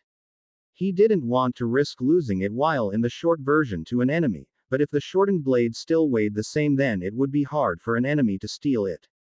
Plus the added bonus of swinging it while light then increasing the weight upon contact would be hard to match and fight off. Which now leads us to here and now with Naruto training, sparring against Yugao when she wasn't on duty. Yugao had been happy to train Naruto since few ninja had a weapon of their own let alone took up the sword. She also hadn't had an apprentice before and from the reports the Hokage was getting, she wasn't sure if there was someone better than Naruto to have as an apprentice. The first day she had him perform stances and basic swings before having him do them over and over again till he could do them on near reflex, which wasn't hard because of the shadow clones. After that she started helping him with more advanced attacks and forms leading up to now with them clashing blades on near equal ground. It was nearly equal since Naruto had the strength and speed, but Yugao had the experience, finesse, and mastery of the weapon on her side. As usual though, the battle was proving to be too close for either to get a significant advantage over the other. Yugao could handle his attacks better, but Naruto could power through hers making them nearly evenly matched since Naruto still had stamina to spare while Yugao would get winded soon. The two finally called it a draw and sat down taking a breather. You've improved a lot Naruto, to think less than a week ago you could barely handle the sword and now you're fighting me to near equal ground. Yugao stated though there was more pride than jealousy since Naruto was essentially putting years of hard work into his training through the shadow clones. He just happened to get the payoff faster than people normally did. Thanks Yugao sensei. That means a lot, but I couldn't have done it without you. Naruto stated knowing that it could sting someone's pride a bit to see someone younger rising to their level quickly, but the fact that said person was their student helped ease the blow. How goes your other training? With the event coming up I haven't had as much time to hear about it. Yugao asked knowing they weren't supposed to mention the invasion and only call it the event, knowing people would think it was the Chunin exam finals. It's going good. I'm working on cutting water with my wind now under Asuma sensei's teachings while he also has had me start working on making a cutting edge over weapons. He's also been helping me with strategy and planning by having me play against Shikamaru more. Guy sensei says I'm progressing well with the Ichani fighting style and should be able to start the basics of Wing Chun soon. Kurenai sensei has helped me get my chakra under much better control while also helping me with breaking from genjutsu and we're trying to find a genjutsu that could fit me better since the basic illusions are still being overloaded when I try them. Ibiki sensei has been helping me grow my knowledge base while also teaching me how to get information both directly and subtly. Anko sensei has been helping me improve my agility, aim, and knowledge of points to hit for pain, death, or incapacitation as well as escaping traps. Jiraiya sensei has been helping me with strength, speed, sealing, control, patience, and ninjutsu. Naruto stated since it meant a lot that he was getting help from so many people to make him into a better shinobi. Yugao smiled. Well, you'll be making quite the impression during the finals then, won't you? She asked and he grinned and nodded before they started working again. 1 week later. 21st day of training. Naruto could honestly say the past week could only best be described as busy, as he hadn't done much else besides sleep, eat, plan his traps, and train as much as he could. If one of his teachers wasn't available due to preparation for the finals invasion, then he was refining the different areas further and trying to expand on others. Today though was different. Jiraiya had informed him that he had something special planned, and it wasn't toad summoning. Naruto had done toad summoning 3 days prior and got to know a few of the toads before summoning the boss toad Gamabunta. It took some talking, but Naruto convinced the boss to let him summon the clan on the condition that if he made Chunin then he had to share a drink with Gamabunta. Since then Naruto had been summoning the various toads, but he had summoned Gamakichi and Gamatatsu, the sons of Gamabunta, the most since they were actually around his age and was bonding and working with them the most. Now though he was standing before Jiraiya, who had 3 bags next to him filled with different balls while a bunch of Naruto's clones were working on sealing arts. Alright, now that your control is better and you have some jutsu, I think it's time you learned a technique that my best student created, the Rasengan. Jiraiya stated before forming said ball of energy in his hand, making Naruto look at it analytically. If he had been shown that move before Ibiki began helping him, then Naruto probably would have gone starry-eyed before jumping around asking to learn it. Now though, he was studying it and seeing what he could, which at the moment was chakra swirling and battling itself while contained in the ball shape. Jiraiya smiled seeing Naruto taking the time to analyze the jutsu when shown to see if there were any secrets to be gained from it. It was leaps and bounds beyond how he was 3 weeks ago. Now, this jutsu is a close combat in your face type of jutsu. Jiraiya stated as he slammed the ball into a boulder, destroying it into small pebbles. Naruto merely raised his eyebrows in surprise as Jiraiya turned to face him. Alright, now the first step is rotation. He stated, handing Naruto a water balloon. Your job is to rotate the water to the point that the balloon bursts. Jiraiya stated, taking his own balloon, causing it to instantly explode. Naruto frowned before he held his balloon and focused, causing the balloon to shake and bubble slightly before a couple minutes later the balloon burst. Jiraiya was actually surprised as it took him 3 days to get the first step done, but he also knew that Naruto had way more chakra than he did, so the force wasn't that hard to create for him. Good job, you're doing it much faster than I or my previous student did. Now I want you to keep doing it until you can do it nearly instantly, since your opponent could take advantage of the time it takes you to make the jutsu regardless of how little time it is. So the shorter time the better, since it will give your opponent less time to react. Jiraiya stated, making Naruto nod before he sat down and took the bag of water balloons and got to work. An hour later had Naruto bursting the balloon at 1 second of activating the chakra, which Jiraiya told him was the best they could hope for, since it was actually faster than that. The reason being is that it took Naruto a 1/4 second to think to do it, 1/4 to actually do it, 1/4 for Jiraiya to perceive him doing it, and finally 1/4 for Jiraiya to react to it.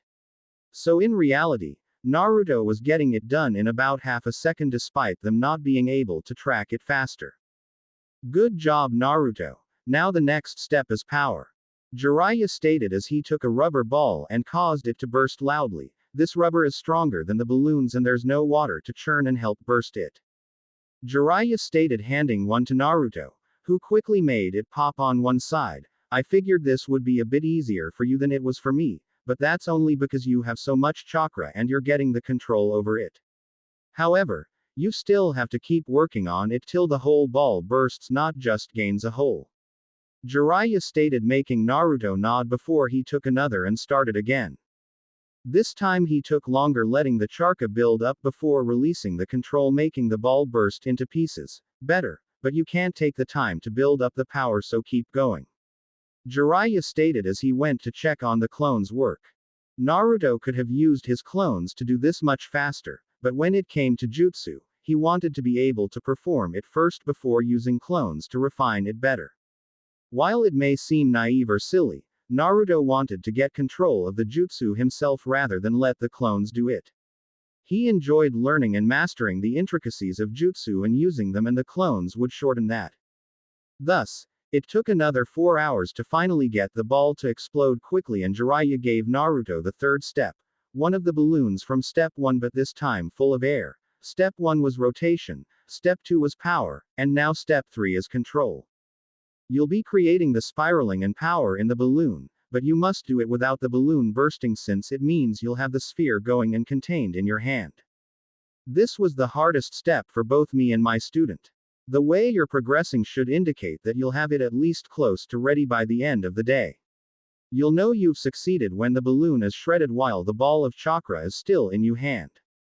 Jiraiya stated confidently, making Naruto smile since he enjoyed having a teacher that was confident in his skills and immediately got to work. Just a bit of warning. If the balloon pops, the chakra contained within will be freed and cause a bit of a violent reaction. Jiraiya stated, making Naruto nod as he decided to take it slow. He did it with the others and got the basic concept down before working on decreasing the time it took him to do it. This proved to be the correct course of action, as is 3 hours, and 1 exploding balloon, later had Naruto holding the ball of energy with the balloon shredding off of it. Well, that's step 3, now I just gotta do it faster. Naruto mumbled to himself as he took another balloon and began the process again, intent to have the jutsu mastered before the day was done. 10 days later. Final day of training before the finals. Naruto sat in a small courtyard meditating in perfect stillness as 2 of the toads and Jiraiya had instructed. Said 2 toads were Shima and Fukasaku, and they wanted him to learn this as it would help with training he would undergo later on when he was stronger. At the time he was slightly annoyed since his Uzumaki instincts despised sitting still for too long, but he was able to slowly get the time built up to where he could go hours without even twitching a muscle, which had the added bonus of building his patience. The side benefit was also the fact that Jiraiya informed him that meditation could help replace sleep, as the mind could relax along with the body, but your awareness remained, letting you be able to react quickly while feeling rested. At the moment, he had a small army of clones outside the village setting up all of his traps, while each of his teachers was with a regiment of clones making refinements, corrections, or adding something new to help with his training for the future. Jiraiya had put him through the ringer the past month, helping his taijutsu, sealing, control, physical training, jutsu, summoning, patience, meditation, speed, agility, and other areas, pushing him further and further. The Rasengan was by far the best jutsu, in Naruto's opinion, and he had mastered it within a day before he started having his clones working on making it with both hands at the same time, since if he missed with one then he could hit with the other. Jiraiya had also helped him begin working on his other affinities, and Naruto surprised him by making a jutsu for his lightning affinity. The other surprise came in his seals. Not only was he wearing over 500 pounds on each limb and his waist, but he also had the gravity set to 10 times normal. Even with that, he could still move at high Jonin speed when relaxed and Anbu speed when he actually put effort into moving as fast as he could. The toads had helped with control, water release, patience, swordsmanship, staff combat, collaboration jutsu, and taijutsu in the form of the frog kata. However, the latter he was informed couldn't be used to its fullest until later on, when he had the training that would be used with meditation and the control he needed. Regardless, even without the training, the frog kata was still dangerous to be hit with. Especially when Naruto worked it into his current styles of combat, making him much more lethal in hand-to-hand combat. Kurenai had helped him with control, some mid to high level genjutsu that he could fully control, noticing signs of seduction, and even making a genjutsu, though he had yet to show her the finished product. He had in turn helped her improve her taijutsu, both to help her and as thanks for everything she had done. Kurenai had thanked him and given him a kiss on the cheek as well. Anko had helped with his accuracy as well as learning to throw Senbon with deadly or incapacitating accuracy. She also covered points to cause pain, death, and incapacitation while helping with his agility, flexibility, and taijutsu. She also showed her own brand of torture techniques and traps, which Naruto took note of to add to his already impressive repertoire of trap makings. With Asuma, he had gotten his wind affinity under control and had made progress to fully mastering it. Naruto had mastered the trenching knives, and Asuma had even surprised him by giving him a unique set that were a little wider and had spikes along the hand guard. Thus they were as much a punching weapon as they were a stabbing and slashing weapon. They were even more versatile as they had a small knife point on top of them as a way to block and stab. Naruto and Shikamaru also benefited from playing each other as they both grew as strategists as well as planning and adapting. Ibiki had made him into an excellent psychoanalyst as well as interrogator that was second only to Ibiki in the ways of torturing the prisoner without physical contact. Ibiki had helped him block out annoyances, taunts, emotions, and anything else that could get in the way during battle and how to deal with the aftermath once it was done. He had also helped heal some of the psychological wounds Naruto had suffered at the hands of the village since one could only be treated as a nuisance, less than human, something that shouldn't be in the village, or as a threat while being glared at constantly without having some form of wounds to you both psychologically and emotionally. It had actually made Ibiki want to drag half the village in and see how they liked psychological trauma being done to them and not being able to do anything about it. Anyway, Ibiki had also helped him with his method of taking pain and blocking it out, which was actually helping him with some of his taijutsu training since Guy found another taijutsu that would fit him. Speaking of which, Guy had been happy and excited to train Naruto so extensively since outside of Lee, he hadn't really trained anyone in taijutsu. Naruto had mastered the Ichani style and had gained the experience to use it through his clones fighting him, more clones, and Guy. Another style that Guy had stated he'd help Naruto with in addition to the strong fist was the iron body style, which was designed for taking hits and lasting through them regardless of how damaging they'd be on others or even resisting damage altogether. It also focused on powerful strikes that could drop an opponent with one hit. In addition to that, through the Ichani style, he had learned parts of the Wing Chun and had used scrolls provided by Guy to fill in the gaps and was even learning weapons for the two styles. His Ichani training came with staff combat, which helped him with the toads since he learned to use a Susumata staff from them. He preferred the small pitchfork, trident head than the hammerhead or the wide fork style that was used for pinning pushing. It also had the benefit of being made from a kanabo, so even if he couldn't hit with the head, the shaft would hurt like hell if not kill. It even had a holder ring at the end to allow for increased range and swinging power. Wing Chun also had bow staff combat, but the harder weapon were the butterfly swords. The swords weren't much bigger than the trenching knives, but the thing about them was they could be sheathed together, making it look like one knife blade. The problem with butterfly swords was that they required complete awareness of your body and the blades at all times and then incredible speed to move and attack while still using the Wing Chun principles with the blades. He had begun to get speed with them, but they weren't comfortable. Jiraiya had helped solve that problem by visiting a local weapon craftsman and making a pair, but instead of the normal large bladed heads, they were a sleeker recurved version for better speed and control. Since the change, Naruto had gotten better with them and was fighting even more efficiently and progressing better. Even Jiraiya and Guy were impressed by what Naruto could do with the blades as he and his clones sparred to get a better handle on them. Even with the weights and gravity, Naruto could still move faster than a few could track with those blades. Speaking of blades, Yugao had turned Naruto into a truly accomplished swordsman to the point that Yugao was trying her hardest to keep up and at least match him. He had learned different moves for Yugao's style of sword fighting and was quickly getting the hang of the Kubikiribocho in its large form and its knife form. Naruto could also swing at the same speed regardless of the weight the blade had from the seal. This in turn made him dangerous and deadly regardless of the size and weight of the blade. Naruto broke from his reviewing as a voice reached him. "Naruto-sama, it's time for you to come home as you requested." Kin stated, standing in a modest maid outfit that showed off her figure and midriff yet not so much that she'd look like a slut. She only wore it in private settings such as in their home or the walled-off yard around said home. Which was another thing. Naruto had gone to Kin 5 days after her interrogation and she still wanted to serve him over the alternative. So after filling out paperwork, Naruto had let Kin choose the methods to show how she would be shown as his slave servant. Apparently she not only had to have a seal upon her to ensure she never betrayed Naruto or Konoha, but she also had to have a physical marking to show that she belonged to Naruto. The choices were a collar choker, a seal tattoo visible, piercings with tags, or any combination of them.